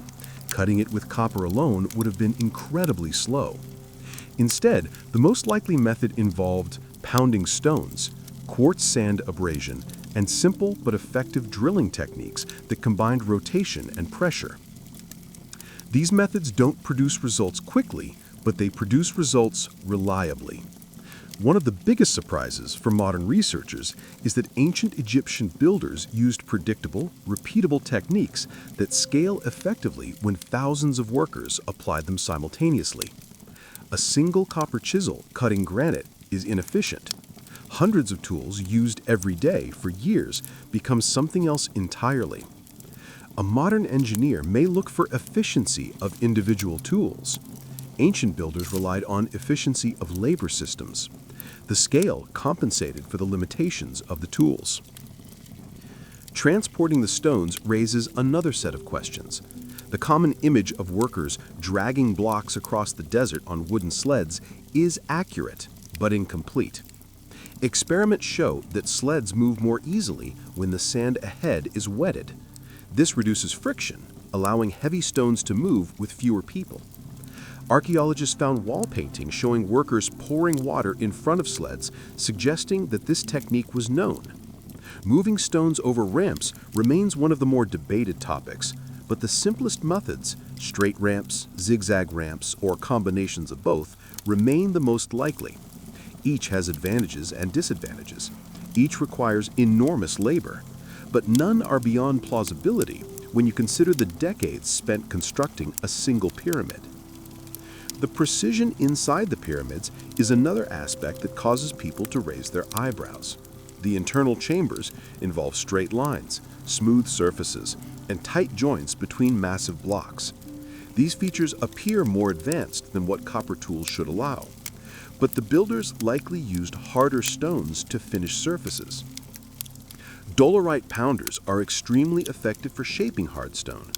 Rubbing blocks together with sand in between can produce a surface that feels surprisingly smooth. Measuring the internal angles with consistent tools, wooden squares, plumb lines, and string, could produce carefully aligned passageways. The most intriguing part of this is how the builders maintained standardization across the site. They used consistent units of measurement. The cubit, for example, remained stable in length due to physical reference rods kept by officials. This ensured that even when blocks were cut in different quarries or shaped by different teams, they fit together correctly. It wasn't individual tools that made the difference. It was the system of measurement and the discipline that enforced it. Then there is the question of planning. Large construction projects today rely on detailed blueprints, models, and coordination. The pyramids likely had their own equivalent. maybe not on parchment or papyrus, but in the form of architectural layouts drawn on the ground, carved markers on bedrock, and instructions passed through high-ranking overseers. Partial diagrams found in tombs suggest that architects used simple sketches to plan structures. The precision of the pyramids implies they had more extensive plans than what has survived. But this doesn't imply anything mysterious. Ancient records rarely survive unless carved into stone. Most planning materials were perishable. What makes the technology question especially interesting is that even with all of these known methods, parts of the pyramids still seem difficult to explain. For example, how did they lift the largest granite beams into place? The beams above the king's chamber weighed tens of tons. Moving them into the chamber required coordination between ramps, levers, and manpower. The process would have been slow and dangerous, but slow and dangerous isn't the same thing as impossible. The builders likely used temporary supports, incremental lifting, and wooden frames to move the beams upward a few centimeters at a time. Over weeks or months, the beams could be raised to their intended positions. Modern simulations show that such techniques are feasible, but feasibility doesn't remove the sense of amazement. The fact that something can be done doesn't diminish the detail of how it was done. And the fact that we can barely scan parts of the pyramids today due to thickness, density, or the limitations of ground-penetrating technology adds a quiet irony. We struggle to examine the structure with machines that didn't exist when it was built. The builders created something so massive and so dense that even modern instruments have difficulty detecting the full layout. Yet the builders worked with nothing more than stone, metal, wood, rope, and mathematics. There's another aspect of this that often goes overlooked. The builders didn't need advanced technology to build the pyramids. They needed organization. They needed consistent food supplies, water, shelter, and tools for thousands of workers across decades. They needed administrative systems that could coordinate labor across seasons. They needed teams of surveyors, architects, stonecutters, transport workers, ramp builders, and supervisors. The technology behind the pyramids wasn't in the tools. It was in the system. A system smooth enough that allowed the construction of structures so massive that modern scanning equipment has trouble seeing through them. This perspective helps make sense of features that look out of place today. Smooth tunnels, straight shafts, massive chambers hidden behind layers of stone. These features didn't require speculative technologies. They required persistence. When something took years to carve, the builders carved for years. When something required reshaping bedrock, they reshaped the bedrock. When something demanded precise alignment, they spent days measuring the same line until it was correct. The absence of machines didn't limit them. It simply meant they had to substitute repetition and manual labor for mechanical shortcuts. The more closely you look at the technology question, the more you see that the builders worked with constraints that forced them to think differently from modern engineers. Modern thinking emphasizes efficiency. Ancient thinking emphasized reliability. Modern methods rely on machinery to reduce labor. Ancient methods relied on labor to compensate for limited tools. The results can look similar, but the processes differ completely. The pyramids don't demonstrate advanced machinery. They demonstrate advanced organization. There's still another layer to consider. The deeper the pyramids extend through internal chambers, shafts, and carved bedrock, the more impressive the planning becomes. It's one thing to stack stones accurately.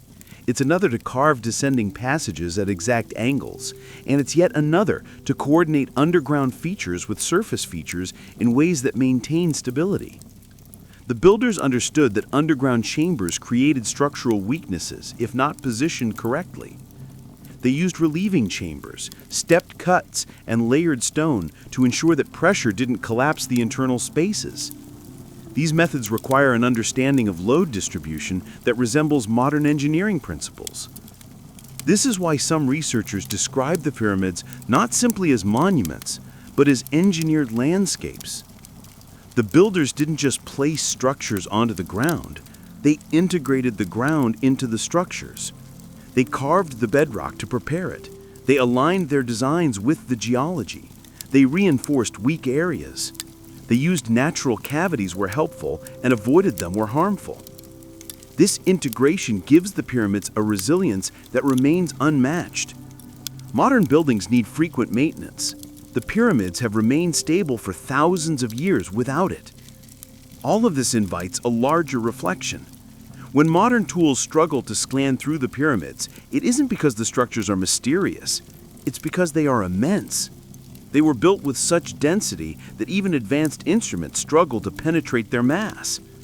And when instruments do detect voids, corridors, or anomalies, the discoveries feel surprising, not because they contradict what we know, but because they remind us how much we still haven't seen. The builders didn't leave manuals, they didn't leave diagrams, they left stone. Stone that resists decay, resists erosion, and resists our best attempts to look inside. The technology question ultimately leads to a conclusion that feels grounded. The builders used simple tools in sophisticated ways. They replaced machinery with coordinated labor. They replaced written blueprints with practical planning. They replaced mechanical precision with accumulated experience. And the combination of these elements created structures that feel advanced, not because of mysterious tools, but because of the consistency with which these methods were applied. The fact that we can barely scan parts of the pyramids today adds to the sense of quiet wonder, but it doesn't require extraordinary explanations. It simply highlights how unusual it is for an ancient structure to challenge modern equipment. When you start thinking about how the pyramids interact with the ground beneath them, it becomes difficult not to notice something unusual about the landscape itself. The Giza Plateau doesn't look like a place chosen randomly. It has a certain structure to it, a certain pattern of ridges, flats, and layers that feel like they were selected with intention. If you stand at different points on the plateau and look around, the ground rises and falls in ways that seem to support the placement of the pyramids. Not in a symbolic sense, in a practical one. The more closely you examine the geologic setting, the more the plateau begins to look like a natural foundation prepared long before any stones were placed. And when you combine that with the way the builders carved into it, shaped it, and aligned their designs along its surfaces, the landscape starts to resemble something that was approached almost as if it were part of the engineering plan itself. Geologists who study the plateau often describe it as layered limestone, formed millions of years ago when the area was covered by shallow seas. Over time, sediment accumulated, solidified, and compressed into rock. Some layers became dense and strong, others formed with pockets of air or with softer textures. The result is a natural structure that isn't perfectly uniform. It contains natural rises where the limestone is strong. It contains depressions where erosion left softer material. It contains seams, channels, and ancient pathways carved by water long before humans ever stepped onto the land. This geologic variety is what makes the plateau interesting from an engineering perspective. If you're going to build a heavy structure, you need stone that can bear the weight, and the Giza Plateau offers exactly that in several key areas. When the builders arrived, they would have recognized these qualities. Ancient Egyptians were skilled at reading landscapes. They understood rock. They quarried it, carved it, and studied its behavior over generations. They knew which layers would hold and which would crumble. They knew where the rock was strongest. They knew how to cut into it without destabilizing it. They were in many ways geologists without modern terminology. When they looked at the plateau, they weren't just selecting a place to build. They were selecting a place where the ground itself could participate in the structure. One of the clearest examples of this is the base of the Great Pyramid. Large portions of its foundation are not built from blocks. They're carved directly into the bedrock. This means the builders didn't treat the ground as something separate from the pyramid. They treated it as part of the foundation. They trimmed it, leveled it, and shaped it with precision. Some parts are cut so smoothly that modern researchers at first assumed they were built stones. But closer inspection shows that these are natural layers of limestone shaped intentionally to support the structure. This blending of carved bedrock and place blocks creates a hybrid foundation that takes advantage of both natural solidity and engineered precision. If this occurred at only one pyramid, it might be considered an isolated technique, but the same pattern appears across the plateau. The Khafra pyramid, perched slightly higher than the Great Pyramid, also integrates the bedrock into its base. The Menkaure pyramid does as well, though in different ways. When you look at the cross-sections of the plateau, you see that the builders positioned each pyramid on a specific geological layer. Not just any layer, the strongest layers. The layers most resistant to erosion, the layers least affected by ancient water flow. This suggests a level of geological awareness that goes beyond simply picking a convenient site. It suggests that the builders understood that the plateau itself had to participate in supporting the structures. They weren't looking for a flat area, they were looking for a stable one. And the way they shaped the ground shows that they deliberately matched their architecture to the geological strengths beneath it. There are parts of the plateau that are less stable. Softer limestone fills certain regions. Natural cavities appear where ancient water once flowed. These cavities could compromise the weight distribution of a large structure. But noticeably, the builders avoided placing their heaviest architecture on these weaker areas. They didn't build massive foundations over soft zones. They didn't place internal chambers near natural voids, unless those voids were reinforced or filled. Even the causeways connecting the pyramids to their valley temples follow routes that avoid geological weaknesses. When you look at a geological map of the area and overlay the architecture, it's difficult not to notice how well the structures fit into the strongest parts of the terrain. This raises a natural question. How much of this was intentional? And how much was the result of builders adapting as they went? Builders of large ancient structures often started with an idea and adjusted it based on what they found beneath the surface. If they encountered soft stone, they shifted. If they found a cavity, they filled it or carved around it. But at Giza, the patterns feel too consistent to be incidental. The alignment of the pyramids follows a predictable geological line. The foundations match the strongest layers. The placement of temples and causeways follow routes compatible with the natural topography. It almost looks as though the builders surveyed the geology and then designed the complex to match what they found. And if that is the case, then the plateau becomes not just a location, but a carefully selected and optimized foundation. Some researchers have suggested that the ancient builders deliberately shaped parts of the plateau to achieve certain forms. They carved trenches, leveled surfaces, and removed large quantities of bedrock before construction. These modifications created smooth working platforms, but they also created geometric forms in the bedrock that mirror the structures above. Long rectangular cuts beneath the pyramids resemble reverse outlines of the buildings. Linear trenches follow the same directional patterns as the pyramid bases. These features show that the builders were not merely flattening the ground, they were using it as part of their layout. Imagine a large team of workers carving long, straight lines into the bedrock, marking out the footprint of the structure that would rise above them. These lines could function as guides. They could serve as the earliest form of large-scale ground diagrams. And because they are cut directly into the limestone, they would survive thousands of years, even if covered by sand. Some of the trenches beneath the pyramids today appear to serve exactly this purpose. They mirror the shape of the pyramid. They mark out internal divisions. They represent the earlier stage of construction, what we might call the ground plan. Once you see these patterns, the plateau begins to feel less like a neutral canvas and more like a foundational diagram, a kind of enormous drafting surface where the builders marked out positions, tested ideas, and shaped the bedrock before lifting a single block. This interpretation doesn't require anything beyond practical planning. Many ancient cultures drew plans directly onto the land itself, carving markers or placing stones to guide construction. But the scale at Giza makes it especially striking.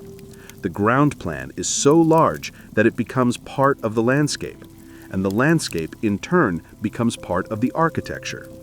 This integration might explain why certain myths and stories persisted through ancient and medieval history.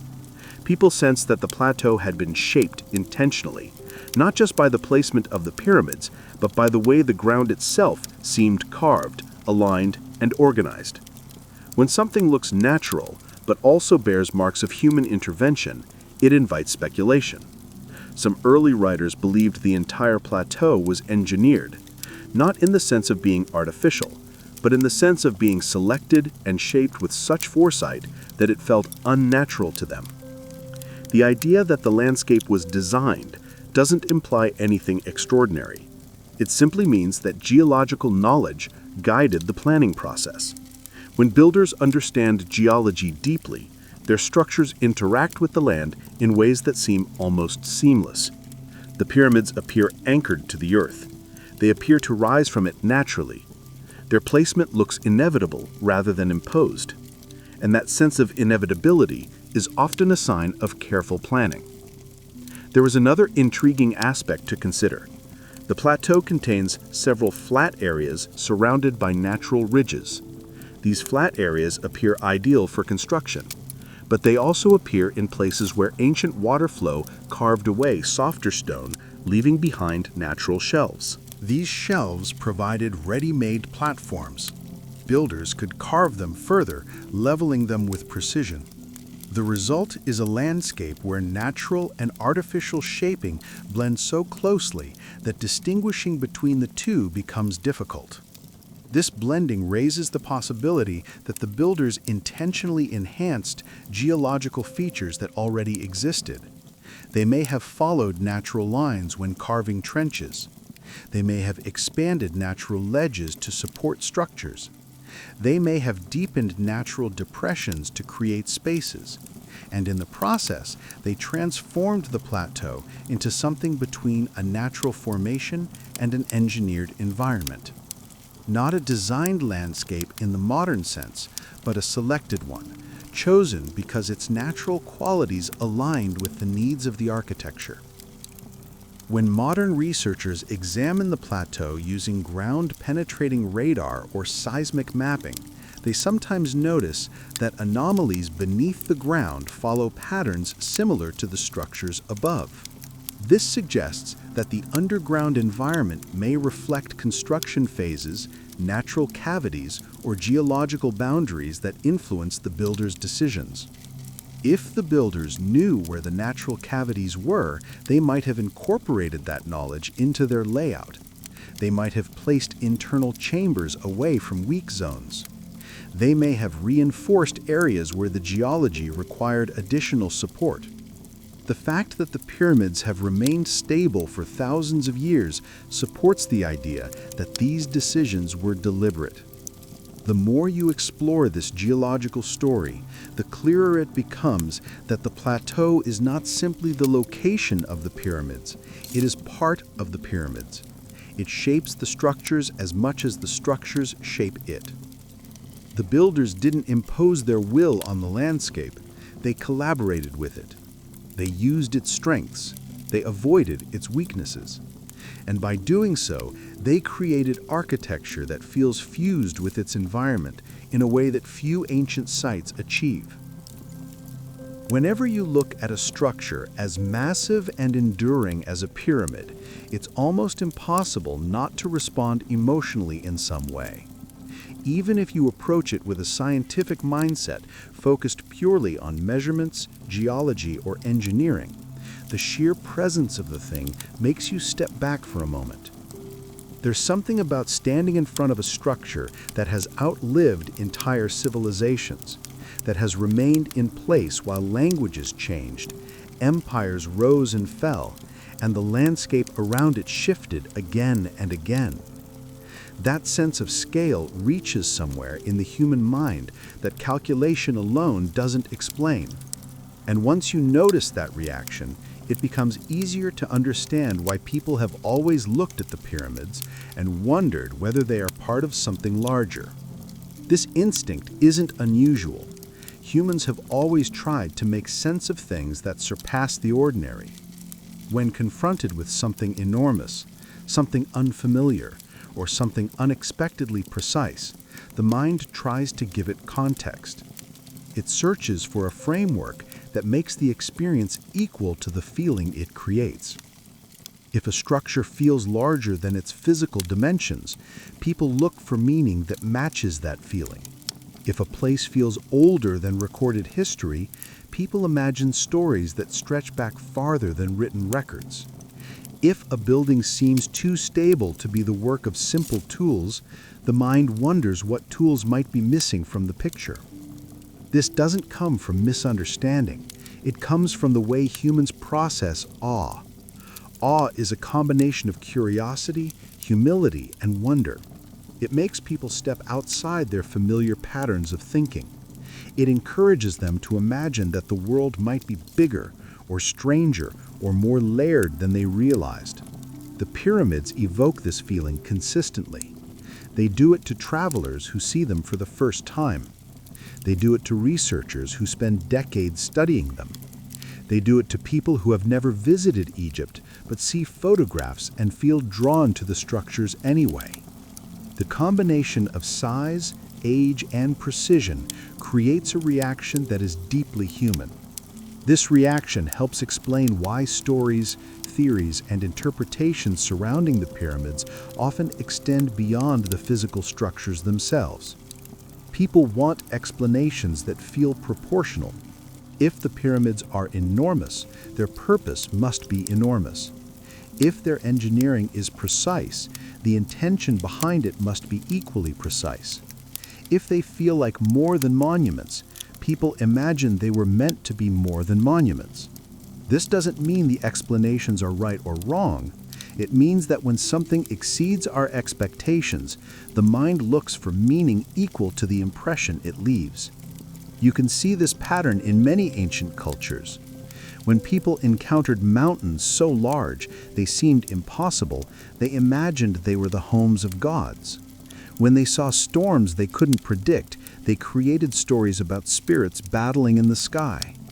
When they saw monuments built by earlier civilizations, they imagined that giants or divine beings must have shaped them. Human imagination expands to match the scale of what it encounters. The pyramids sit directly in this category. They're enormous, they are stable, they're older than many cultures can easily comprehend, and they produce the same kind of stretching effect on the imagination. In Egypt's case, the stretch was magnified by the culture's own beliefs. Ancient Egyptians had a worldview that connected the physical and the symbolic. Monuments weren't just structures, they were representations. They were bridges between the seen and the unseen. Tombs weren't just burial places, they were gateways. Temples weren't just buildings, they were living spaces for deities. When you combine this symbolic worldview with structures as large as the pyramids, you get layered meanings that blend architecture, religion, and narrative. Later generations inherited these layered meanings, sometimes without understanding the original context. As the meaning shifted, the sense of depth surrounding the pyramids grew. Over time, this layering created an environment where myths and physical structures merged. People saw the pyramids as more than stone because the stories they heard described them as more than stone. They imagined underground worlds not because they saw them, but because their minds filled gaps left by history. They imagined hidden chambers because the architecture seemed to encourage the idea of hidden places. They imagined larger purposes because the scale of the structures made small purposes feel inadequate. These reactions aren't unreasonable. They were human responses to a place that inspires the desire for something beyond what can be measured. You can see this pattern today. People walk around the pyramids and feel compelled to ask questions that stretch beyond engineering. They ask why the pyramids were built. They ask what meanings were attached to different architectural choices. They ask whether the structures served functions we haven't identified. They ask whether the builders understood something about the land, the sky, or the passage of time that we have overlooked. These questions arise not because the structures lack explanations, but because the explanations feel small compared to the impression the pyramids create. Another part of this human response comes from the desire for continuity. People want to feel connected to something larger than themselves. When they encounter structures that have survived thousands of years, they feel a kind of anchoring connection to the past. The pyramids offer a physical link to people who lived in a world completely different from ours, yet experienced the same sun, the same sky, the same horizon. This continuity feels reassuring. It gives people the sense that time has a shape, that certain things endure even as everything else changes. The pyramids become not just structures, but symbols of stability in a world that constantly shifts. This emotional connection influences the way people interpret the underground landscape of the plateau. When they hear about natural cavities, sealed chambers, unexplored spaces, or geological layers that haven't been fully mapped, their minds fill in the gaps with ideas that match the feeling the pyramids evoke. If the structures above ground feel monumental, then the spaces below ground seem like they must be part of something monumental as well. This imagination isn't a distraction. It's a reflection of the way the human mind tries to create narratives that fit the experience. Even scientists feel this pull. Scientists may approach the pyramids with analytical tools, but they still experience the same physical presence, the same sense of scale, the same atmosphere of antiquity. When a new anomaly shows up on a scan, they know it could be a natural cavity or a carved space. But the part of the mind that responds to wonder still pays attention. Scientists are not immune to the sense that the pyramids invite deeper questions. This is one reason why the site continues to draw research decades after many of its basic features were already identified. The questions never quite feel complete. The human need for something larger than stone also shapes the cultural memory of the pyramids. Every generation adds its own interpretation. For some, the pyramids represent religious devotion. For others, they represent scientific achievement.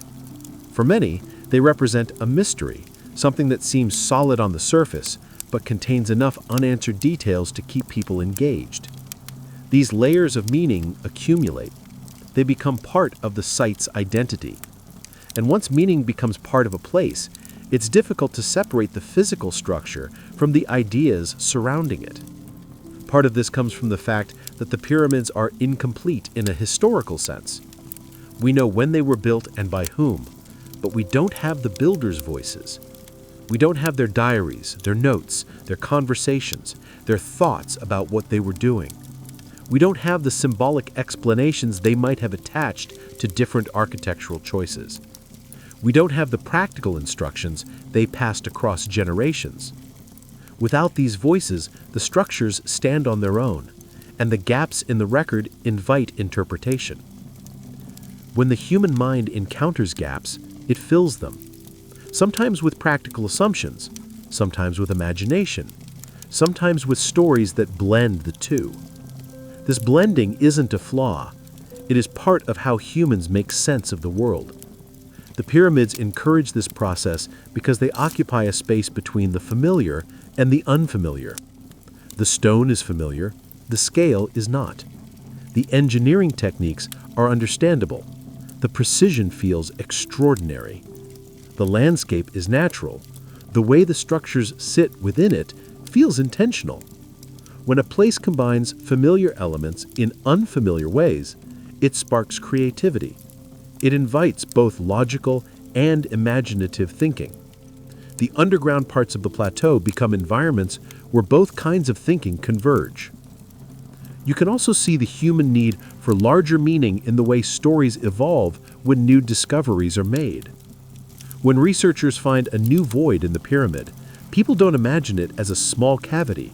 They imagine it as something meaningful, a missing chamber, a hidden archive, a structural element with symbolic importance. The mind jumps to conclusions not out of misunderstanding, but out of the desire to connect new information to the emotional impact of the whole site. If the pyramids inspire wonder, the new discoveries feel like part of a larger narrative. This connection between physical structures and emotional response helps explain why the pyramids remain culturally significant, even in a modern world where technology answers many questions. They represent something older than our systems of knowledge, something built with patience rather than speed, something that values endurance rather than innovation. People living in a rapidly changing world often feel drawn to places that seem immune to change. The pyramids offer that sense of permanence. They give the mind a place to rest, a reference point that feels stable. And yet part of their power comes from the fact that they still contain unanswered questions. The stability invites curiosity rather than ending it.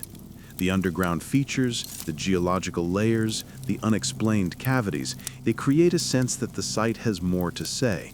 Not necessarily dramatically more, but more in a quiet, enduring way. Enough to keep people returning to the subject.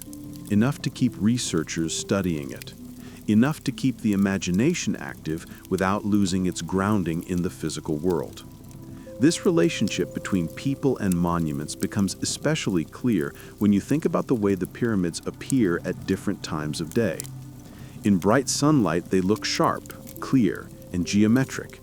In the softer light of morning or evening, they look heavier and older.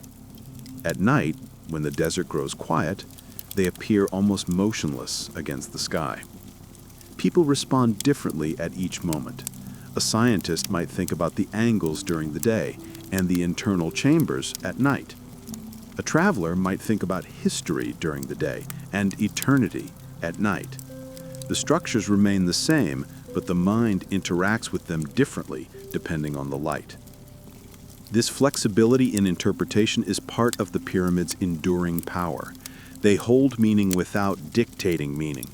They allow people to bring their own thoughts to the site while still giving them something concrete to stand on. The underground environment mirrors this dynamic. Some features are known, some are partially known, some are only suspected. The combination creates a landscape that feels both grounded and open to interpretation. It invites questions without demanding answers. When you step back and think about all of this, the emotional impact, the cultural memory, the gaps in the historical record, the geological context, it becomes clear that the pyramids are not purely physical structures, they are psychological landscapes. They invite the mind to move beyond simple explanations, not because the explanations are lacking, but because the structures themselves create a certain kind of experience, a sense that the world is larger than it appears, a sense that the past holds more layers than we can easily uncover, a sense that even structures made of stone can interact with human perception in ways that feel almost narrative. When you reach this point in the journey, after spending so much time with the stones, the underground spaces, the stories, and the quiet science wrapped around the pyramids, something subtle begins to happen. The subject no longer feels like a puzzle that needs solving. It starts to feel more like a landscape you're simply moving through, a place that doesn't demand conclusions, a place that doesn't reward rushing toward answers, a place where the unknown is not a problem to fix, but a space to rest your attention for a little while. This shift becomes clearer the longer you sit with the idea that the pyramids are more than what we can see and less than what the most imaginative stories describe. They occupy a middle ground that encourages steady reflection rather than certainty. If you imagine yourself standing near the edge of the plateau, as the sun lowers and the air cools, the desert grows noticeably quieter. The wind settles, the sand stops shifting as quickly, the horizon darkens by degrees rather than by moments. The pyramids become silhouettes long before the sky becomes fully dark. In that light, they don't look like puzzles. They look like markers of time. They look like reminders that the ground beneath your feet has held secrets for longer than any single culture has existed.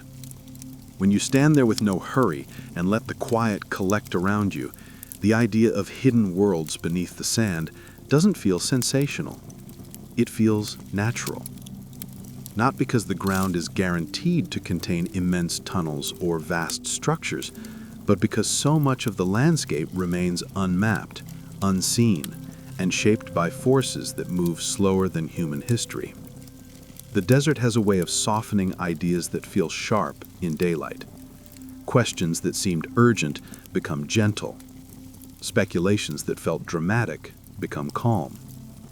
The thought that the pyramids might rest on top of something larger becomes less about dramatic discovery and more about the way time creates depth in the land. When wind moves sand over centuries, it buries things no one remembers. When natural cavities slowly widen beneath limestone layers, they form shapes that no one intended.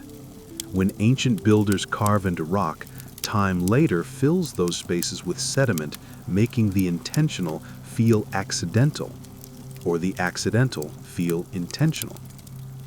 These processes create hidden features in the ground, whether we search for them or not. People sometimes speak as though the underground landscape at Giza is a single coherent environment with one purpose. But the reality is much simpler. The underground world is a collection of natural spaces, carved spaces, unfinished spaces, filled spaces, and geological features shaped long before the pyramids existed. When you think about the desert in this way, it becomes easier to imagine how stories of hidden chambers formed. They didn't grow from unrealistic expectations, they grew from the way the land itself behaves. The plateau hides things because that's what plateaus do. The sand covers things because that's what sand does.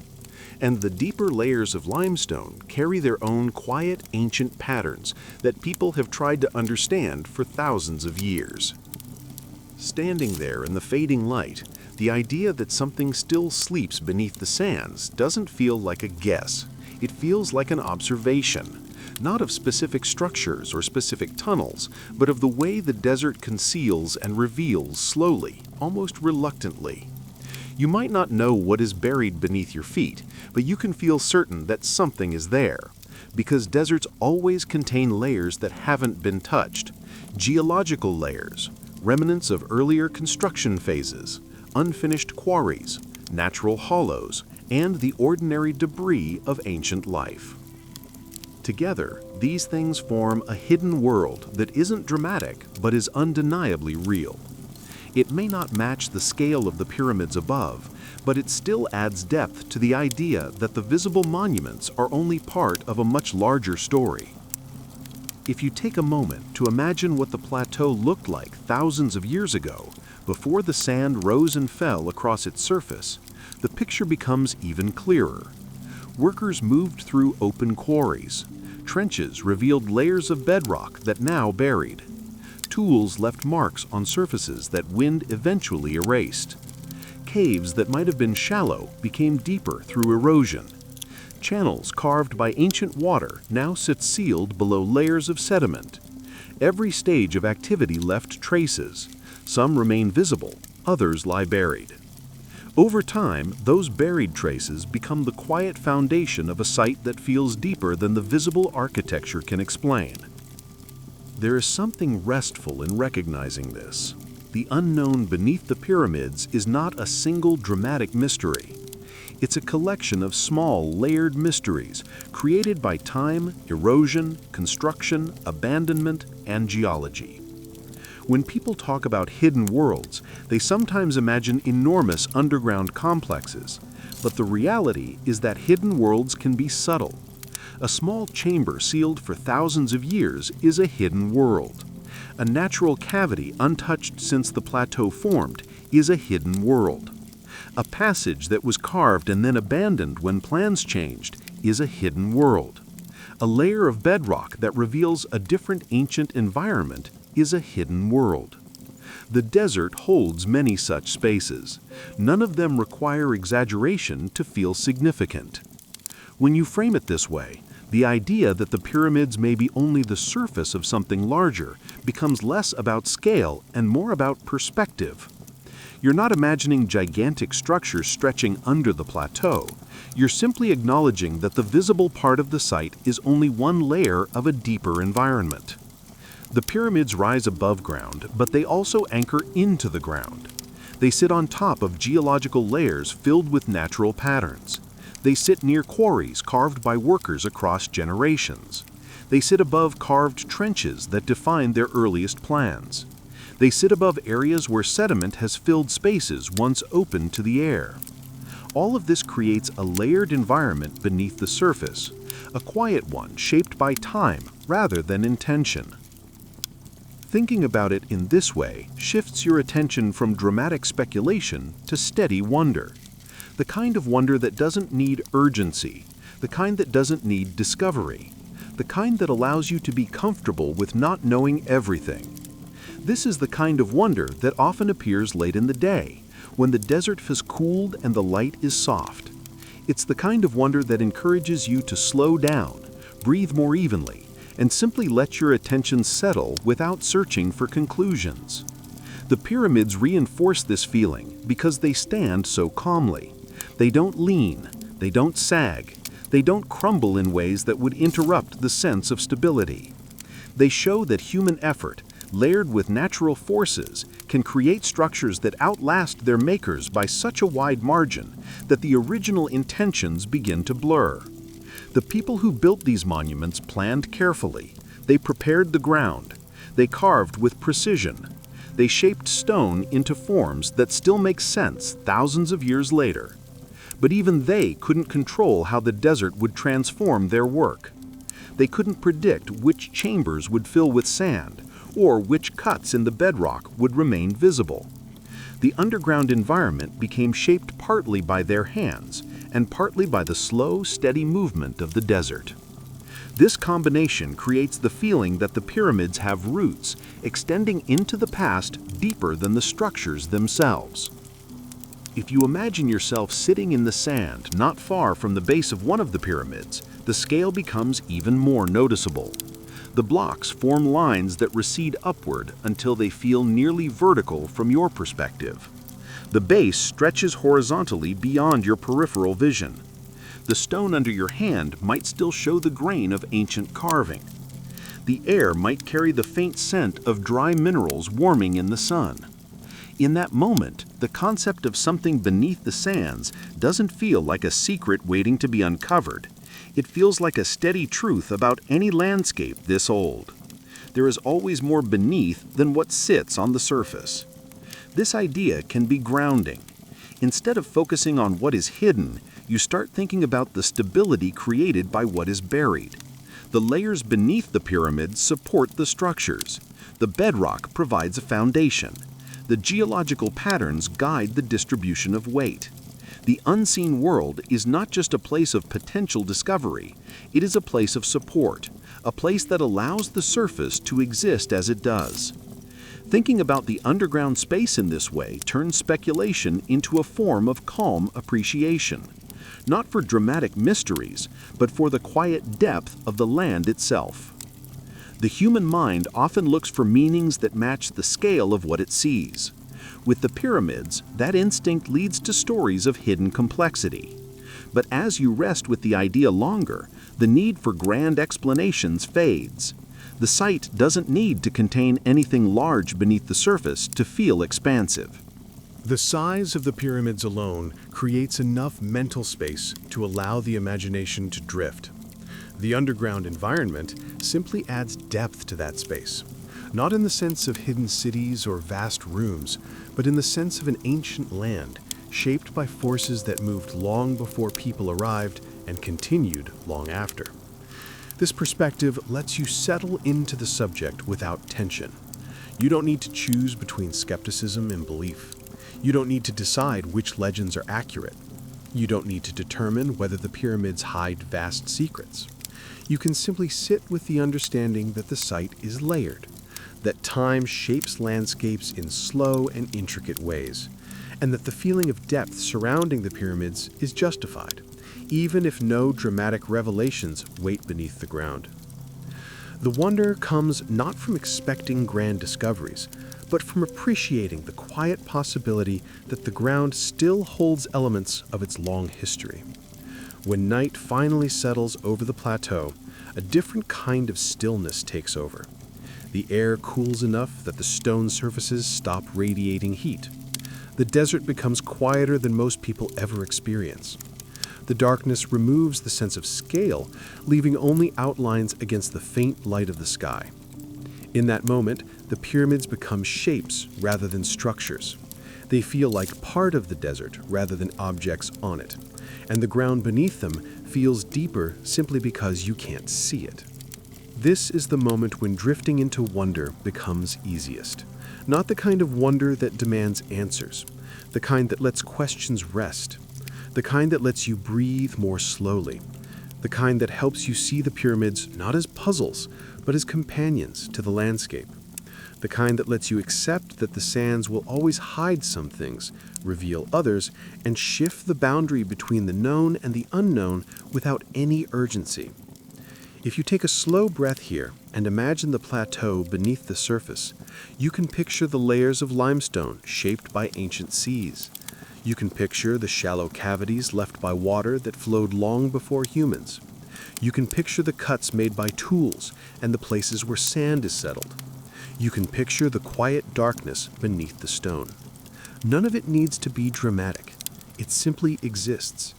It holds the history of geology, the traces of human work, and the natural processes that continue quietly even now.